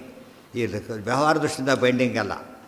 ಮಾತು ಕೊಟ್ಟ ಮೇಲೆ ಏನಾಗಬೇಕದು ನಡೆಯಲೇಬೇಕು. ಅದು ಜವಾಬ್ದಾರಿ ಹೊರಬೇಕು. ಹೋಗ್ತಾರೆ ವ್ಯವಸ್ಥೆ ಅಷ್ಟು ಚೆಕ್ ಬೌನ್ಸ್ ಆಗುತ್ತೆ. ATG ಕೊಟ್ಟರು ಆಗುತ್ತೆ ಪಾಪ. ಅದಕ್ಕೆ ಅವ್ರು ಏನು ಕಾರಣ ಆಗಿರುತ್ತೆ? ಉದ್ದೇಶ ಅದಲ್ಲ ಅವರಿಗೆ. ವಯಸ್ಸು ಸರಿಯಾಗಿ ನೋಡ್ಕೊಂಡಿರೋದಲ್ಲ ಅಷ್ಟೇ. ಆಮೇಲೆ ಮತ್ತೆ ಅದೇ ಈಗ ಹಾಕಿರೋ ಬರುತ್ತದೋ, ಅವಾಗ ಇದ್ದಿಲ್ಲ, ಈಗ ಹಾಕಿದ್ದೀವಿ ಅಂತ ಅವರೇ ಹೇಳ್ತಾರೆ. ಮತ್ತೆ ಈಗ ಫೈಂಡ್ ಮೊದಲು ಇದ್ದಿಲ್ಲ, ಈಗ ಸಾರಿ ಈಗ ಹಾಕಿದ್ದೀನಿ, ತೊಗೊಳ್ಬೋದು. ಅದು ವ್ಯಾಲಿಡ್, ಅದು ತಪ್ಪಲ್ಲ, ಅದು ದೋಷ ಅಲ್ಲ, ಅದು ಅಜ್ಞಾನ ಅಷ್ಟೇ. ಅದು ಕ್ಷಮ್ಯ. ಅದು ಕೊಟ್ಟಾಯ್ತು ಅವನಿಗೆ, ಅದು ಮಾತು ತಪ್ಪಲಿಲ್ಲ, ಸ್ವಲ್ಪ ತಡ ಆಯಿತು, ಹೆಚ್ಚು ಕಡಿಮೆ ಆಯಿತು ಅಷ್ಟೇ. ಅದು ಸಣ್ಣ ಅಪರಾಧ. ಎಂಥ ಅಪರಾಧ ಅಲ್ಲ ಅದು? ದತ್ತಾಪರಣದ ಕೇಸ್ ಅಲ್ಲ ಅದು. ಅಂಥ ದೋಷ ಬರಲ್ಲ ಅವರಿಗೆ. ಇದರಿಂದ ಏನು ಹೇಳಿದಾಗಾಯ್ತು ಆಚಾರ್ಯ ಗೊತ್ತಾ? ಬರೀ ಅಲ್ಲಿ ಕಥೆ ಅಲ್ಲ, ನಾವು ಕೂಡ ಯಾರನ್ನು ಕೂಡ ಏನು ಮಾಡೋಂಗಿಲ್ಲ, ದೋಷಕ್ಕೆ ಹೆಚ್ಚಾಗಿ ನಾವು ತಪ್ಪು ಹೇಳುವ ಅವ್ರ ಬಗ್ಗೆ ಶಿಕ್ಷೆ ಕೊಳ್ಳೋಕ್ಕೆ ಬರೋಲ್ಲ. ತಪ್ಪು ಅಂತ ಇಲ್ಲದೆಲ್ಲ ಸೇರಿಸ್ಬಿಟ್ಟು ಅದನ್ನು ದೋಷ ಹೇಳೋಕ್ಕೆ ಹೋಗಬಾರ್ದು. ನಮ್ಮೆಲ್ಲ ಪದ್ಧತಿ ಭಾಳ ಜಾಸ್ತಿ ಇರುತ್ತೆ, ಮಾಡ್ಕೋಬಾರ್ದು. ಅದು ಗೊತ್ತಿಲ್ಲ ಅಂತ ಹೇಳ್ಬೇಕು ಅಷ್ಟೇ ಹೊರತು ಇಲ್ಲದ ಕಾರಣ ಹುಟ್ಟಿಸೋದೇನೋ ಒಂದು. ಗುಣದೋಷಾಧಿಕಲ್ಪತ್ವಾತ್ ತತ್ರಸ್ಥಮಪಿ ಹಿ ಶ್ರುತಂ. ಗುಣ ದೋಷ ಅಧಿಕ, ದೋಷ ಅಲ್ಪ. ಅವಾಗ ಏನಾಗುತ್ತೆ ಅಂದರೆ ಅದು ಎಕ್ಸ್ಕ್ಯೂಸಬಲ್. ಅದು ತುಂಬ ಒಳ್ಳೆ ಕೆಲಸ ಮಾಡಿದ್ದಾನೆ, ಒಂದು ಸಣ್ಣ ದೋಷ ಮಾಡಿದ್ದಾನೆ, ಮನುಷ್ಯ ಸ್ಮಾಲ್, ಅದು ಇಗ್ನೋರ್ ಮಾಡಿಬಿಡ್ಬೋದು, ದೊಡ್ಡದಲ್ಲ. ಎಷ್ಟೋ ಸರ್ತೆ ಇದರಲ್ಲಿ ಆಗ್ತದೆ. ಈ ಸ್ಪೆಲ್ಲಿಂಗ್ ಮಿಸ್ಟೇಕ್ಸ್ ಎಲ್ಲ ಸೇಲ್ಡ್ ಇರುತ್ತಲ್ಲ, ಅಬ್ಸಲ್ಯೂಟ್ ಸೇಲ್ಡಲ್ಲಿ ಆ್ಯಸ್ ಎ ರೂಲ್ ಇದ್ದೇ ಇರುತ್ತೆ. ಸ್ಪೆಲ್ಲಿಂಗ್ 100% ಸರಿ ಇರೋದೇ ಇಲ್ಲ. ಬಟ್ ಅದನ್ನೇನಂತ ಕರೆಯಲ್ಲ, ಇನ್ವ್ಯಾಲಿಡ್ ಕರೆಯೋದಿಲ್ಲ. ಇನ್ವ್ಯಾಲಿಡ್ ಅದು ಯಾವಾಗ? ಈ ಟೈಟಲ್ ತಪ್ಪಿದ್ರೆ, ಶೆಡ್ಯೂಲ್ ತಪ್ಪಿದ್ರೆ ಅದು ಹೋಯ್ತು, ಅವಾಗೇನು ಮಾಡೋಕ್ಕೆ ಬರೋದು. ಮತ್ತು ಅವರೇ ರೆಕ್ಟಿಫೈ ಮಾಡಬೇಕಾದ್ರೆ ಆ್ಯಸ್ ಇಟ್ ಈಸ್ ಅದು ಇನ್ವ್ಯಾಲಿಡ್ಡೇ. ಇದು ಹಾಗಲ್ಲ. ಎಲ್ಲ ಸ್ಪೆಲ್ಲಿಂಗ್ ಮಿಸ್ಟೇಕ್ಸ್ ಇದ್ದರೆ ಅದು ಏನಂತ ಕೌಂಟ್ ಮಾಡೋಕ್ಕೆ. ಗ್ರಾಮೆಟಿಕಲ್ ಮಿಸ್ಟೇಕ್ಸು ಇರ್ಬೋದು, ಸೆಂಟೆನ್ಸ್ ಸರಿ ಇಲ್ಲದೆ ಇರ್ಬೋದು, ಆದರೂ ಅದು ಅಫೆನ್ಸ್ ಅಲ್ಲ. ಅದು ಯಾವುದಕ್ಕೆ ಕಾರಣ ಆಗೋದಿಲ್ಲ? ಇನ್ವ್ಯಾಲಿಡ್ ಅಂತ ಹೇಳೋಕ್ಕೆ ಕಾರಣ ಆಗೋದಿಲ್ಲ. ಅದು ತಪ್ಪು ಅಂತ ಅಷ್ಟೇ ಹೇಳಬೇಕೆ ಹೊರತು ಸೇಲ್ಡ್ ಇನ್ವ್ಯಾಲಿಡ್ ಮಾಡೋಕ್ಕೆ ಬರೋಲ್ಲ.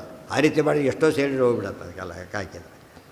ಬರೆಯೋರೆಲ್ಲ ಸಾಮಾನ್ಯವಾಗಿ ಹಿಂದಿನ ಕಾಲಕ್ಕೆಲ್ಲ ತಿಳುವಳಿಕೆ ಇರ್ತಿರಲಿಲ್ಲ. ಈ ಶಾಸ್ತ್ರಗಳಿರುತ್ತೆ, ಶಾಸ್ತ್ರ ಸಿಕ್ಕಾಪಟ್ಟೆ ತಪ್ಪಿರುತ್ತೆ ಶಾಸ್ತ್ರಗಳಲ್ಲಿ. ಅವನು ಕಡೆಯವನಿಗೆ ಅಷ್ಟು ತಿಳುವಳಿಕೆ ಇರೋದಿಲ್ಲ. ಏನೋ ಕೊಟ್ಟರೆ ಯಾರ ಹೆಸರು ಹೊಡಿತಾನೆ, ಒಂದು ಪದ ಬಿಟ್ಟುಬಿಡ್ತಾರೆ, ಏನೋ ಮಾಡ್ತಿರ್ತಾರೆ. ಅಷ್ಟಾದಕ್ಕೆ ಮಾತ್ರಕ್ಕೆ ಅದು ಶಾಸ್ತ್ರ ಇನ್ವ್ಯಾಲಿಡ್ ಆಗೋದಿಲ್ಲ. ವಿಷಯ ಸುಳ್ಳಾಗಿದ್ದರೆ ಹೋಗುತ್ತಷ್ಟೆ. ಗುಣದೋಷ ಅಧಿಕ ಅಲ್ಪತ್ವಾತ್. ಗುಣ ಅಧಿಕ, ದೋಷ ಅಲ್ಪ. ಆಗ ತತ್ರಸ್ಥಮಪಿ ಶ್ರುತಂ. ಅಲ್ಲಿದ್ದರೂ ಕೂಡ ದೋಷಕ್ಕೆ ಕಾರಣ ಅಲ್ಲ. ಪ್ರಾರಬ್ಧ ಕರ್ಮನ ಶೇಹಿ ಪತೇದ್ದೇಹೋ ಅಪಾಪಿರಹ. ಇನ್ನೊಂದು ಕಾರಣ ಇದೆ. ಇದನ್ನು ಅಲ್ಲ, ಇನ್ನು ಪ್ರಸಂಗ ಬಂತು ಅಂತ ಹೇಳ್ತಾರೆ. ಒಬ್ಬ ವ್ಯಕ್ತಿ ಏನೋ ಆಗಿ ಪ್ರಾರಬ್ಧ ಇತ್ತು, ಸತ್ತೋದ. ಪ್ರಾರಬ್ಧ ಇತ್ತು, ಸಾಯೋದು, ಸತ್ತೋದ. ಅಲ್ಲಿ ಯಾವ ಕಾರಣನೂ ಹೇಳಬಾರ್ದು. ಏನಿತ್ತು ಹೇಳಿಲ್ಲ, ಸರಿಯಾದ ರಿಟೈರ್ಮೆಂಟ್ ಆಯಿತು. ಯಾಕೆ ರಿಟೈರ್ಮೆಂಟ್ ಆಯಿತು? ಆಗಬೇಕಾಗಿತ್ತು, ಆಯಿತು ಅಷ್ಟೇ. ಏನು ಕಾರಣ ಕೊಡಬಾರ್ದು ಅದಕ್ಕೆ, ಏನು ಕಾರಣನೂ ಕೊಡಬಾರ್ದು. ಇವತ್ತು ಸಾಯಬೇಕು ಅಂತ ನಿಯಮ ಇರೋದರಿಂದ ಜ್ಞಾನಿಯಾದವನು ಕೂಡ ಅಪರೋಕ್ಷ ಜ್ಞಾನಿ. ಪ್ರಾರಬ್ಧ ಇತ್ತು, ಹುಟ್ಟಿ ಬಂದ, ಪ್ರಾರಬ್ಧ ಮುಗೀತು, ದೇಹ ಬಿಟ್ಟುಬಿಟ್ಟ. ಏನು ಕಾರಣ ಹೇಳಬಾರ್ದು ಅದಕ್ಕೆ, ಏನೋ ಕಾರಣ ಹುಡುಕಬಾರ್ದು. ಪ್ರಾರಬ್ಧ ಕರ್ಮ ಇದ್ದಿದ್ದಕ್ಕೆ ಹುಟ್ಟಿದ್ದ, ಮುಗೀತು, ಹೋದ, ಅಷ್ಟೇ ಹೊರತು ಇನ್ನೇನನ್ನು ಹೇಳಬಾರ್ದು ಕಾರಣ. ಪ್ರಾರಬ್ಧ ಕರ್ಮ ನಾಶವಾದಾಗ ಪತೆ ದೇಹೋಪಿ ಅಪಾಪಿನ, ಯಾವ ಪಾಪನೂ ಮಾಡಿಲ್ಲ, ಅಪರೋಕ್ಷ ಜ್ಞಾನಿ ಆತ. ದೇಹ ಬಿಟ್ಟ, ಕಾಲ ಬಂತು, ಬಿಟ್ಟು ಹೋಗಿಬಿಟ್ಟ. ಅದಕ್ಕೆ ಕಾರಣ ಹೇಳಿ ದೋಷ ಅಲ್ಪನೆ ಮಾಡಬಾರದು. ಯುಧಿಷ್ಠಿರೋಪಿ ಹಿ ಸ್ವರ್ಗಂ ಬಹುಜೇ ನೈವ ತತ್ತನು ಅತಿಮಾನಾದಯೋ ದೋಷಃ ಕುತಯೇವ ಹಿ ಮಾರುತೇ. ಮುಂದೇನು ನಡೀತು ಗೊತ್ತಾ? ಧರ್ಮರಾಜ ದೇಹ ಬಿಟ್ಟು ಹೊರಟುಬಿಟ್ಟ, ದೇಹ ಸಮೇತ ಹೊರಟುಬಿಟ್ಟ. ಇವರೆಲ್ಲ ತ್ಯಾಗ ಮಾಡಲಿಲ್ಲ ದೇಹ ಆತ. ಒಂದು ವಿಮಾನ ಬಂತು, ಕೂತ್ಕೊಂಡು ಹೊರಟೋದ. ಮೇಲೆ ಹೋದ, ಮುಂದೆ ಏನೇನಾಗುತ್ತೆ ಅದರಲ್ಲಿ ನೋಡಿದಾಗ ಇವಾಗ ಈ ಅರ್ಥ ಆಗಲ್ಲ, ಈ ವಾಕ್ಯ ಅರ್ಥ ಆಗೋದು ಆಮೇಲೆ. ಮುಂದಿನ ರೆಫರ್ ಮಾಡಿದ್ದಾರೆ ಆಚಾರ್ಯರು. ವಾಪಸ್ ಬರೋಣ ಭಾಷೆ ಬಂದಾಗ. ಅತಿಮಾನಾದಯೋ ದೋಷಾ ಕುತಯೇವ ಹಿ ಮಾರುತೇ. ವಾಯುದೇವರಿಗೆ ಎಂದೂ ಕೂಡ ಅತಿಮಾನಾದಿಗಳು ಬರೋದೇ ಇಲ್ಲ. ಅತಿಮಾನ ಅಂಬೋದೇನದು ದೋಷ. ರುಜುಗಳಿಗೇನಿಲ್ಲ ದೋಷ ಇಲ್ಲ. ಅಂದಮೇಲೆ ಅತಿಮಾನ ಅಂತ ತಿಳ್ಕೊಂಡು ಇದು ತಪ್ಪಾಯ್ತೆ ಹೊರತು ಅವ್ರಿಗಿಲ್ಲ. ಅತಿಮಾನ ಅಂದ್ರೇನು? ಅತಿ ಇರೋದಕ್ಕೆ ಜಾಸ್ತಿಗೆ ಅತಿ ಅಂತಾರೆ. ಆಚಾರ ಅತ್ಯಾಚಾರ ಇದ್ದರೆ ಹಾಗೆ ಅತ್ಯಾಚಾರಕ್ಕೆ ಎರಡು ಅರ್ಥ ಇದೆ. ಒಂದು ಅತ್ಯಾಚಾರ ಬೇರೆ ಕಾಮನ್ನು, ಇನ್ನೊಂದು ಅತ್ಯಾಚಾರ ಅತಿ ಆಚೆ ಮಾಡ್ತಾರೆ, ಅತಿ ಮಾಡ್ತಾರೆ ಅಂತಾರಲ್ಲ. ಅತಿ ಮಾಡಿದರೆ ಅದು ಅತ್ಯಾಚಾರ ಗುಪ್ಪಿಗೆ ಸೇರುತ್ತೆ. ಅತಿ ಮಾಡಬಾರ್ದು. ಅತಿ ಸರ್ವತ್ರ ವರ್ಜಯೇತ್ ಅಂತಿದೆ. ಅದಕ್ಕೆ ಅಹಂಕಾರನೇ ಇರೋದನ್ನು ಜಾಸ್ತಿ ತಿಳ್ಕೊಳ್ಳೋದು. ನಾನು ಬಿಟ್ಟರೆ ಯಾರಿದ್ದಾರೆ ಗೊತ್ತಾ ಅವೆಲ್ಲ ಅನ್ಬಾರ್ದ. ಇರೋದಕ್ಕೆ ಜಾಸ್ತಿ ಹೇಳ್ಕೊಳ್ಳೋದು ತಪ್ಪದು. ಹಾಂ ಹಾಂ ಮುಂದೆ ಇನ್ನೂ ಬಂದಿಲ್ಲ ಅದು. ಆ ವಾಕ್ಯಕ್ಕೆ ಹೋಗೇ ಇಲ್ಲ ಅವು. ಇಲ್ಲಿದ್ದೀವಿ. ಅತಿಮಾನಾದಯೋ ದೋಷ ಕುತಯೇವ ಹಿ ಮಾರುತೇ. ರುಜುಗಳಿಗೆ ದೋಷ ಇಲ್ಲ ಅಂದು ರುಜು ಅಂದಮೇಲೆ ರುಜು ಶಬ್ದಕ್ಕಾದ ಅಪಾರ್ಥ ಆಗುತ್ತೆ. ದೋಷ ಇಲ್ಲವರಲ್ಲಿ ದೋಷ ಹೇಳಲೇಬಾರ್ದು. ಭೀಮಸೇನ ದ್ರೌಪದಿ ಬಗ್ಗೆ ಒಂದು ಮಾತು ಆಡಬಾರ್ದಾಗಿತ್ತು. ಅದು ಇವ್ರ ಬಗ್ಗೆ ಸಾವಿನ ಕಾರಣ ಅಂತ ಹೇಳಬಾರ್ದಾಗಿತ್ತು. ಎರಡು ರೀತಿ ತಪ್ಪು ಮಾಡಿದ್ದಾರೆ. ಇವರು ಡಬಲ್ ತಪ್ಪು ಮಾಡಿದಾಗಾಯ್ತು. ಯಾರಿಗೆ? ಭೀಮ ದ್ರೌಪದಿಯವ್ರ ಬಗ್ಗೆ ಡಬಲ್ ತಪ್ಪು ಮಾಡ್ದ. ಇವ್ರ ಬಗ್ಗೆ ಒಂದು ತಪ್ಪು ಮಾಡ್ದ. ಒಟ್ಟು ಆತನ ಎಷ್ಟೊಂದು ತಪ್ಪಾಗಿತ್ತು. ಛೇ ಅತಿಮಾನ ಮೊದಲಾದ ದೋಷಗಳು ಮಾರುತಿಗೆ ಇಲ್ಲ. ಮುಂದೆ ವಾಕ್ಯ ಇದೆ. ಅತಿಮಾನಾದಿಗಳು ದೋಷ ನಿಶ್ಚಿತೆ, ಆದರೆ ಮಾರುತಿಗಿಲ್ಲ. ಮಾರುತಿ ಅಂದರೆ ಯಾರು? ಇಲ್ಲಿ ಮಾರುತಿ ಶಬ್ದ ಉಪಯೋಗಿಸ್ತಾರೆ. ಸ್ವಾರಸ್ಯ ಆದರೆ ಮಾರುತಿ ಭೀಮ ಅಂತ ಕರೀಲಿಲ್ಲ. ಯಾಕೆ ಗೊತ್ತಾ? ಮಾರುತಿ 3 ಅವತಾರವೂ ಮಾರುತಿನೇ. 3 ಅವತಾರದಲ್ಲೂ ಇಲ್ಲ ಅಂತ ಅರ್ಥ. ಹನುಮದ್ ರೂಪದಲ್ಲೂ ಇಲ್ಲ, ಭೀಮ ರೂಪದಲ್ಲೂ ಇಲ್ಲ, ಮಧ್ವ ರೂಪದಲ್ಲೂ ಇಲ್ಲ. ಮಾರುತಿ ಒಳ್ಳೆ ಸ್ವಾರಸ್ಯವಾದ ಪದ ಅದು. ತಿಳಿತಾ? 3 ಮಾರುತಿ ಅವತಾರಗಳಾದ್ದರಿಂದ ಸರಿ. ಬರೀ ಭೀಮಸ್ಯ ಅಭಿನ ಪ್ರಶ್ನೆ ಮಾಡ್ತಿದ್ದೆ, ಹನುಮದ್ ರೂಪಕ್ಕಿತ್ತ ಅಂತ ಕೇಳ್ತಿದ್ರು. ಇಲ್ಲ. ಹಾಂ ಹಾಂ ಹಾಂ ಅದು ನೆಕ್ಸ್ಟ್. ಅದು ಡೈರೆಕ್ಟೇ ಬರುತ್ತಲ್ಲ. ಡೈರೆಕ್ಟೇ ಬಂದಾಗ ಯಾಕೆ ಗೊತ್ತಾಡೋದು? ಹೆಸರೇ ಇದ್ದಾಗ ನಾವು ಇನ್ಫಾರ್ಮ್ ಮಾಡೋದು ಸಿಟಿ ಬೆಂಕಿನೇ ಕಟ್ತಿದೆ. ಮತ್ತೆ ಧೂಮ ಹುಡುಕ್ಬೇಕು ನಾವೀಗ. ಧೂಮ ಇರೋದು ಹೌದು, ಬೆಂಕಿ ಇರೋದು ಹೌದು. ಅದು ಧೂಮ ಇದೆ, ಬೆಂಕಿ ಕಂಡಿಲ್ಲ. ಅವಾಗೇನು ಮಾಡಬೇಕು? ಬೆಂಕಿನೇ ಕಟ್ಟ ಮೇಲೆ ಬೇಕಾಗಿಲ್ಲ. ಇವತ್ತು ಯಾವುದೋ ಸ್ಟೈಲಲ್ಲಿ ಹೋದ, ಎಷ್ಟು ಸಾಕಾಗದ ಆದವ್ರು ಇದ್ದಾರೆ. ಹೊತ್ತಾಗಿತ್ತು, ಹತ್ತಿಬಿಟ್ಟ ಟ್ರೈನ್ನ, ಮಲಗಿಬಿಟ್ಟು. ಬೆಳಗ್ಗೆ ತೊಡ್ತಾರೆ, ಬೇರೆ ಊರದು, ಲಾಸ್ಟ್ ಸ್ಟಾಪ್ ಬೇರೆ ಊರು. ನಿದ್ದೆ ಹೊಡೆದು ಬಿಟ್ಟಿದ್ದಾರೆ, ಗೊತ್ತೇ ಆಗಿಲ್ಲ.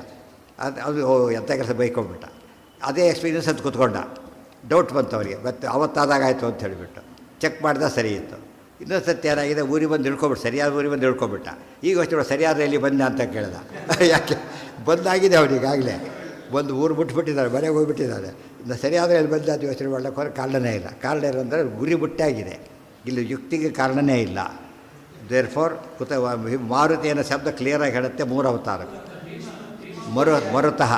ಮರುತಃ ಅಪತ್ಯಂ ಪುಮಾನ್ ಮಾರುತಿ. ಮರುತರು ವಾಯುದೇವರ ರೂಪ. ಅದು ಯಾಕೆ ದೇವತೆಗಳ ತಾವೇ ಮಗನ ಹುಡ್ತಾರಾದ್ದರಿಂದ ಬಿಡಿಸ್ಬೇಕಾದ್ರೆ ಅಪತ್ಯ ಅಂತಲೇ ಬಿಡಿಸ್ಬೇಕು. ಆದರೆ ಅರ್ಥದಲ್ಲಿ ಅವರೇ. ಸೊ 3 ಅವತಾರಗಳು ಮಾರುತಿನೇ. ಹಾಂ ಏನು ಹೇಳಿ? ಏನು ಮಾಡ್ತಾರೆ? ಹಾಂ ಎಲ್ಲಿ ಭೀಮಸೇನ, ಎಲ್ಲಿ ಬ್ರಹ್ಮಚರ್ಯ ಇಲ್ಲ? ಅವ್ರು ಏನು ಅಂದರೆ ಹನುಮದ್ ರೂಪ ಒಪ್ಪೋಣ, ಮದುವೆ ಆಯ್ತಲ್ಲ, ಮಧ್ವ ರೂಪ ಮಾಡ ಸನ್ಯಾಸಿಗಳು ಪರವಾಗಿಲ್ಲ. ಮದುವೆ ಆಗಿಬಿಟ್ರಲ್ಲ, ಮದುವೆ ದೋಷ ಯಾರು ಹೇಳಿದ್ದಾರೆ ನೀವು? ಫಸ್ಟು ಗೃಹಸ್ಥಾಶ್ರಮ ತಪ್ಪು ಅಂತ ಹೇಳಿದವರು ಯಾರು? ಗೃಹಸ್ಥಾಶ್ರಮ ಇಲ್ಲದೆ ಹೋಗಿದ್ದರೆ ಜಗತ್ತೆದ್ದೋ ವೈಡಪ್ ಆಗೋಗ್ಬಿಡ್ತೈತೆ ಆಗಲಿ. ಅದು ಹೇಳಿದ್ದೇನು? ಗೃಹಸ್ಥರಾಗಿದ್ದರೆ ಗೃಹಸ್ಥ ಅದು ಧರ್ಮ. ಅದು ಒಂದು ಮಾತು ಹೇಳಿದ, ಭಾರ್ಯೇವ ಭವತಿ ಯತ್ರ ತತ್ರ ಆಶ್ರಮೇವ ಸತ್. ಯಾವ ಆಶ್ರಮದಲ್ಲೂ ಬ್ರಹ್ಮಚಾರ್ಯ ಶೈಲ್ಯ ನಿಯಮಗಳನ್ನು ಪಾಲನೆ ಮಾಡಿದರೆ ಬ್ರಹ್ಮಚಾರಿ ಅಂತಲೇ ಕರಿಬೇಕು. ಅಶ್ವತ್ಥ ಬ್ರಹ್ಮಚಾರಿಗಳು, ನಿಮ್ಮ ಬಿಟ್ಟರು ಬ್ರಹ್ಮಚಾರಿ ಅಲ್ಲ ಅಂತ ಹೇಳಿದರು. ಸೊ ಬ್ರಹ್ಮಚಾರಿಯಾಗಿ ಬ್ರಹ್ಮಚಾರಿ ಅಲ್ಲ, ಇವರು ಗೃಹಸ್ಥರಾಗಿ ಬ್ರಹ್ಮಚಾರಿಗಳು. ಆದ್ದರಿಂದ ದೋಷ ಇಲ್ಲ. ಅರ್ಜುನ ಬ್ರಹ್ಮಚಾರಿ ಅಂತ ಕರೀತಾರೆ ಆಚಾರ್ಯ, ಗೊತ್ತಾಯ್ತಾ?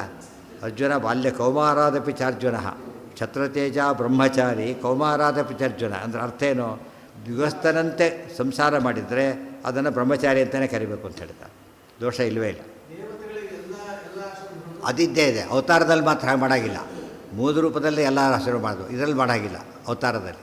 ಅವತಾರದಲ್ಲಿ ಬ್ರಹ್ಮಚರ್ಯ ಹನುಮದ್ ರೂಪಕ್ಕೆ, ಗೃಹಸ್ಥಾಶ್ರಮ ಅವರಿಗೆ, ಯತ್ಯಾಶ್ರಮ ಈ ರೂಪಕ್ಕೆ ಅಷ್ಟೇ. ಇಲ್ಲಿ ಇದು ಮಾಡೋಂಗಿಲ್ಲ. ಅನಾದಿ ಕಾಲತಃ ಅಲ್ಲ. ಮಾರುತಿ ಶಬ್ದ ಹರಿ ಶಬ್ದ ಇದೆ. ಹರೇಹೇ ಮಾರುತಿ ಏಕವಚನ. ಬಹುವಚನ ಬೇಕಾದ್ರೆ ಏನು ಹೇಳ್ಬೇಕು ಅದಕ್ಕೆ? ಮಾರುತೀನಾಂ, ಹರೀಣಾಂ ಬರುತ್ತಲ್ಲ, ಮಾರುತೀನಾಂ ಮಾಡಬೇಕು. ಏಕವಚನ, ಷಷ್ಠಿ ಏಕವಚನ. ಮುಂದೆ ತಗೊಳ್ಳಿ. ಅನಾದಿಕಾಲತಃ ಸರ್ವದೋಷಹೀನಾ ಗುಣಾಧಿಕಾ ಸರ್ವಜೀವ ಗಣೇಭ್ಯೋ ಏತೆ ಈ ವಾಯುತ್ವಮಾಪ್ನಯು. ವಾಯುತ್ವ ಗೊತ್ತಾ ನಿಮಗೆ ಯಾರು ಅಂತ ಹೇಳ್ತಾರೆ. ವಾಯುತ್ವ ಬರೋದು ಯಾರಿಗೆ ಗೊತ್ತಾ? ಅನಾದಿಕಾಲತಃ ಸರ್ವದೋಷಹೀನಾ ಗುಣಾಧಿಕಾ. ಅನಾದಿ ಕಾಲದಿಂದ ನೆನ್ಪಿಟ್ಕೊಳ್ಳಿ. ಒಂದು ದಿವ್ಸಕ್ಕೆ ನಾವು ಎಷ್ಟು ತಪ್ಪು ಮಾಡ್ತೀವಿ ಅಂತ ಕೇಳಿದರೆ, ಅಪರಾಧ ಸಹಸ್ರಾಣಿ ಕ್ರಿಯತೆ ಆಹಾರ್ನಿಶಮ್ಮಯ. ಒಂದು ದಿವಸಕ್ಕೆ ಸಾವಿರಾರು ತಪ್ಪುಗಳು. ಸಾವಿರ ಅಂದರೆ ಸಾವಿರಗಳು ಜಾಸ್ತಿನೂ ಆಗ್ಬೋದು, ಕಡಿಮೆನೂ ಆಗ್ಬೋದು, ಒಂದು ಮೆನಿ. ಆದರೆ ಇವರು ಅನಾದಿ ಕಾಲದಲ್ಲಿ ಒಂದು ತಪ್ಪನ್ನು ಮಾಡಿದ್ರೆ ಬಹಳ ಆಶ್ಚರ್ಯ. ಅದು ಒಂದು ದಿವ್ಸ ಲೇಟಾಗಿದ್ದರೂ ಹೋಯ್ತು. ನೀವು ಧನುರ್ಮಾಸರು ಒಂದು ದಿವ್ಸ ಏನಾಯ್ತಪ್ಪ, ಹೋಯ್ತು, ಕತೆ ಮುಗೀತು. ಅನಂತ ಕಾಲದವರೆಗೆ ಒಂದು ತಪ್ಪನ್ನೂ ಮಾಡದೇ ಇದ್ರೆ ಏನಂತಾರೆ ಅವ್ರನ್ನ? ಅದು ರುಜುಗಳ ಹಿರಿಮೆ.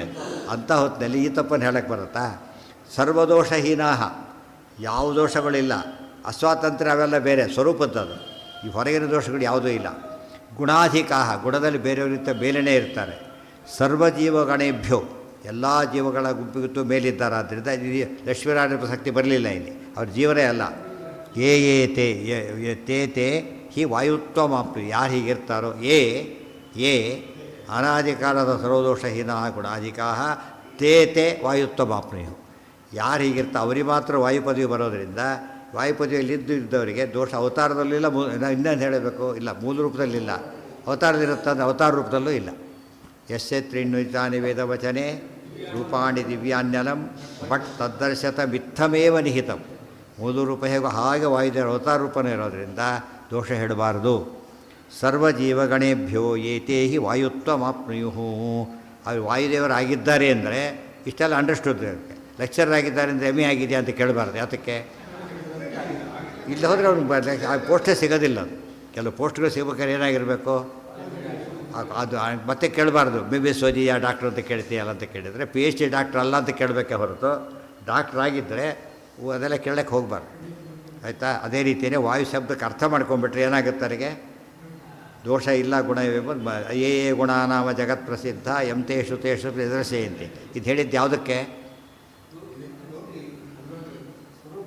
ಅವತಾರ ರೂಪಕ್ಕೆ ಹೇಳಿರೋದಲ್ಲಿ. ಹನುಮಂತನಿಗೆ ಹೇಳಿರೋದು ಅವತಾರ ರೂಪನೇ ಮೂಲ ರೂಪ ಇದ್ದಾಗಿದೆ ಅಂತ ಅರ್ಥ. ಸ್ಪಷ್ಟವಾಗಿ ಇವೆಲ್ಲ ತಿಳ್ಕೊಂಡಾಗ ಒಳ್ಳೆ ವಿಷಯ ತತ್ವ ಗೊತ್ತಾಯಿತು.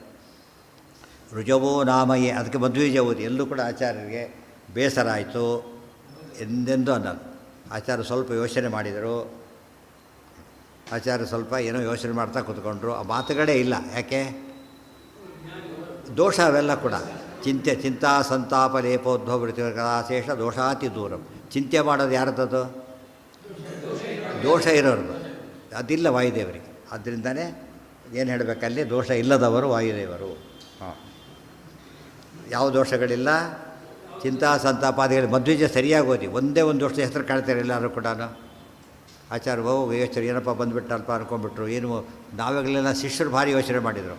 ಏನು ಮಾಡೋದು ನಾವೀಗ ಅಂತ. ಆಚಾರ್ಯ ಬೇರೆ ಕರ್ಕೊಂಡು ಹೊರಟೋಗ್ಬಿಟ್ರೆ ಆ ಕಡೆ. ಆ ಆಚಾರ್ಯ ಯೋಚನೆ ಮಾಡ್ತಿಕೊತ ಒಂದು ಸರ್ತಿನ ಹೇಳೋದಿಲ್ಲ. ಒಂದು ಅಪ್ಪಿತಪ್ಪಿರೂ ಬರೋದಿಲ್ಲ ಅದನ್ನು. ಯಾಕಂದರೆ ಪರ್ಫೆಕ್ಟ್ ಅದು. ಅಂದರೆ ಮಧ್ವ ವಿಜಯದಲ್ಲಿ ಸರಿಯಾಗಿ ಓದಿದಾಗ ಮಧ್ವಾಚಾರ್ಯರ ಬಗ್ಗೆ ಯಾವ ದೋಷಗಳು ಕಾಣಕ್ಕೆ ಸಾಧ್ಯ ಇಲ್ಲ. ಹಾಗಿದ್ದರೆ ನಾವೇನು ಹೇಳ್ಬೋದು? ನೀವೇನು ಹೇಳ್ಬೋದು? ಈಗ ನಿಮ್ಮ ಆಚಾರ್ಯ ಬಗ್ಗೆ ಬರ್ಕೊಂಡಿದ್ದೀರಿ ಇವತ್ತು ಹೇಳ್ಬೋದು. ಹಾಗಿದ್ದರೆ ಬೇರೆ ಆಚಾರ್ಯರ ಬಗ್ಗೆ ಕೂಡ ಏನಿವೆ? ಬಯೋಗ್ರಫಿ ಇದೆ. ಅವರಲ್ಲಿ ಅವರೇ ದೋಷ ಹೇಳಿದ್ದಾರೆ. ಅದರಲ್ಲಿ ನಾವಲ್ಲ, ಅವರೇ ದೋಷ ಹೇಳಿದ್ದಾರೆ. ಅಂದಮೇಲೆ ಇದು ನಮ್ಮದನ್ನು ನಾವು ಸರಿ ಹೇಳಿದರೆ, ನಿಮ್ಮ ಪ್ರಕಾರ ನೀವು ದೋಷ ಹೇಳಿರೋದ್ರಿಂದ ನಿಮ್ಮ ಪ್ರಕಾರ ಏನಾಯಿತು? ದೋಷ ಇದೆ ಅಂತ ಆಯಿತು. ಅದು ಹೋಗ್ತಾರೆ. ಅದು ಉಪಜಿತ ಆಯ್ತು. ಈಗ ಆಮೇಲೆ ಅವ್ರು ಏನು ಮಾಡಿದರು? ಚೇಂಜ್ ಮಾಡಿ ಟ್ರೈ ಮಾಡಿದರು. ಅದನ್ನು ದೋಷಗಳು ಇಷ್ಟು ಮಾಡಿದರೂ ಮುಗಿಲ್ಲ, ಸಾಧ್ಯ ಇಲ್ಲ. ಇದು ಸ್ವಾರಸ್ಯ ಆಯಿತು. ಅವರವ್ರ ಟೆಕ್ಸ್ಟನ್ನೇ ನೋಡೋದು ನಾವೀಗ. ನಮ್ಮ ಟೆಕ್ಸ್ಟಲ್ಲಿ ಅವ್ರು ಯಾರೋ ಬೈದಿದ್ದಾರೆ ಅಲ್ಲ, ಅವರಿದರಲ್ಲೇ ದೋಷ ಹೇಳಿದಾಗ ನಾವು ಹೇಳಿದ ದೋಷ ಅಲ್ಲ ಅದು. ಯಾರು ದೋಷ ಅದು? ಅವರ ದೋಷ. ನೀವು ಇದ್ದಿದ್ದು ಹೇಳಿದ್ದೀರಿ ಅಂತ ಅರ್ಥ. ಅದಕ್ಕೋಸ್ಕರ ಬೈಲಕ್ಕೆ ಹೊರಟಿಲ್ಲ. ಆ ದೋಷನೂ ಹೇಳಿದ್ದೀರಿ ಅಂತ ನಾವು ಹೇಳ್ತೀವಿ ಅಷ್ಟೇ ಹೊರತು ಬೇರೆ ಅಲ್ಲ. ಆಚಾರ್ಯರಲ್ಲಿ ನಮ್ಮದನ್ನು ನಾವು ಬರೆದಿದ್ದೇವೆ. ಸರಿ, ನಿಮ್ಮದು ನೀವೇ ತಾನೇ ಬರ್ಕೊಂಡಿರೋದು. ಇದರಲ್ಲಿಲ್ಲ. ನೀವು ಒಬ್ಬಿಟ್ಟು ಮಾಡಿದೆ. ಹಾಗೆ ಬಂದು ರೂಲ್ಸ್ ತೋರಿಸಿ, ಯಾವ್ದಾದ್ರು ತೋರಿಸ್ಬಿಡಿ ಬಿಟ್ಟಿದ್ದೀರಿ ಅಂತ ಹೇಳಕ್ಕೆ ಬರುತ್ತೆ. ನೀವೊಂದು ತೋರಿಸ್ಬೇಕು ಬಂದು ಯಾವ್ದಾರು ಇದೆಯಾ? ಇಲ್ಲ. ಅಂದರೆ ನಾವು ಬಿಟ್ಟಿಲ್ಲ ಅಲ್ಲ, ಇಲ್ಲೇ ಇಲ್ಲ ಬಿಡಲಿಕ್ಕೆ. ಋಜವೋ ನಾಮಯೇ ದೇವಾಹ ದೇವಾನಾಮಪಿ ದೇವತಾಹ. ಡೆಫಿನೇಷನ್ ಅದು. ಋಜವೋ ನಾಮಯೇ ದೇವಾಹ, ಅವ್ರು ಯಾರವರು? ದೇವಾನಾಮಪಿ ದೇವತಾಹ. ತಸ್ಮಾತ್ ವಾಯು ದೇವದೇವೋ ವಿಶಿಷ್ಟ ಅಂತ ಹೇಳಿದ್ವಿ ನಿತ್ಯ.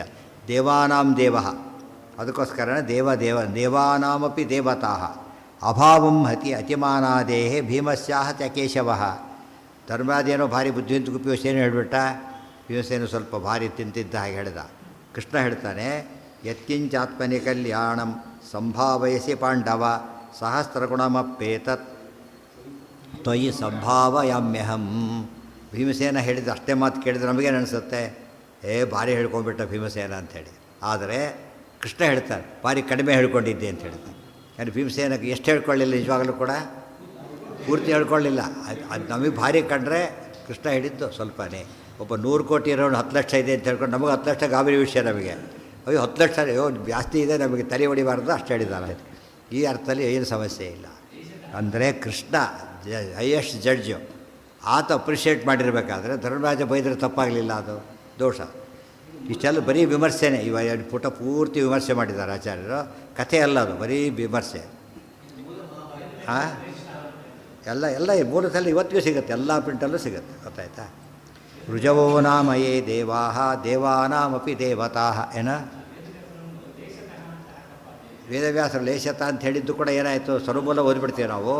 ಒಬ್ಬೊಬ್ಬೊಬ್ಬ ಎಷ್ಟು ಬರೆದಿದ್ದಾರೆ ಆಚಾರ್ಯರು ಅಂತ ಕೇಳಿದರೆ ಅವ್ರು ಹೇಳ್ತಾರೆ ಲೇಷತ ಬರೆದಿದ್ದಾರೆ, ಗಾಬರಿ ಆಬೇಡಿ, ಸ್ವಲ್ಪ ಅಷ್ಟೇ ಅದು, ಸ್ವಲ್ಪ ಅಷ್ಟೇ. ಅವಾಗ ಎಷ್ಟಾಗುತ್ತೆ? ಎಷ್ಟೋ ಜನ ಕೋಟಿಗಟ್ಟೆ ಟ್ಯಾಕ್ಸ್ ಕೊಡ್ತಾರೆ ಗೊತ್ತಾ? ಕೋಟಿಗಟ್ಟೆ ಟ್ಯಾಕ್ಸ್ ಕೊಡ್ತಾರೆ. ನಮಗೆ ಅದು ಇನ್ಕಮ್ಮೇ ಜನ್ಮಪೂರ್ತಿ ಯಾರು ಆಗಿರೋದಿಲ್ಲ. ಅಂದರೆ ಅದು ದೋಷ ಅಲ್ಲ, ಯಾಕೆ ಅವ್ರ ಇನ್ಕಮ್ ಅಷ್ಟಿದೆ ಅಂತ ಅರ್ಥ. ಇದು ಕಟ್ಟಲಿಲ್ಲ ಅದು ದೋಷ, ಇದು ಕಟ್ಟಲಿಲ್ಲ ದೋಷ. ನಮಗೆ ಜಾಸ್ತಿ ಕೊಟ್ಟನಲ್ಲಿ ಬಿಟ್ಬಿಡಿ ಅಂತ ಹೇಳಾಗಿಲ್ಲ. ಪ್ರಪೋರ್ಷನೇಟ್ ಕೊಟ್ಟಿರಬೇಕೆ ಹೊರತು ಹೆಚ್ಚು ಕಡಿಮೆ ಅನ್ನೋದು ಅವನು ಯಾವುದಕ್ಕೆ ಹೋಲಿಸ್ಬೇಕು ಅದನ್ನು ಫಸ್ಟು.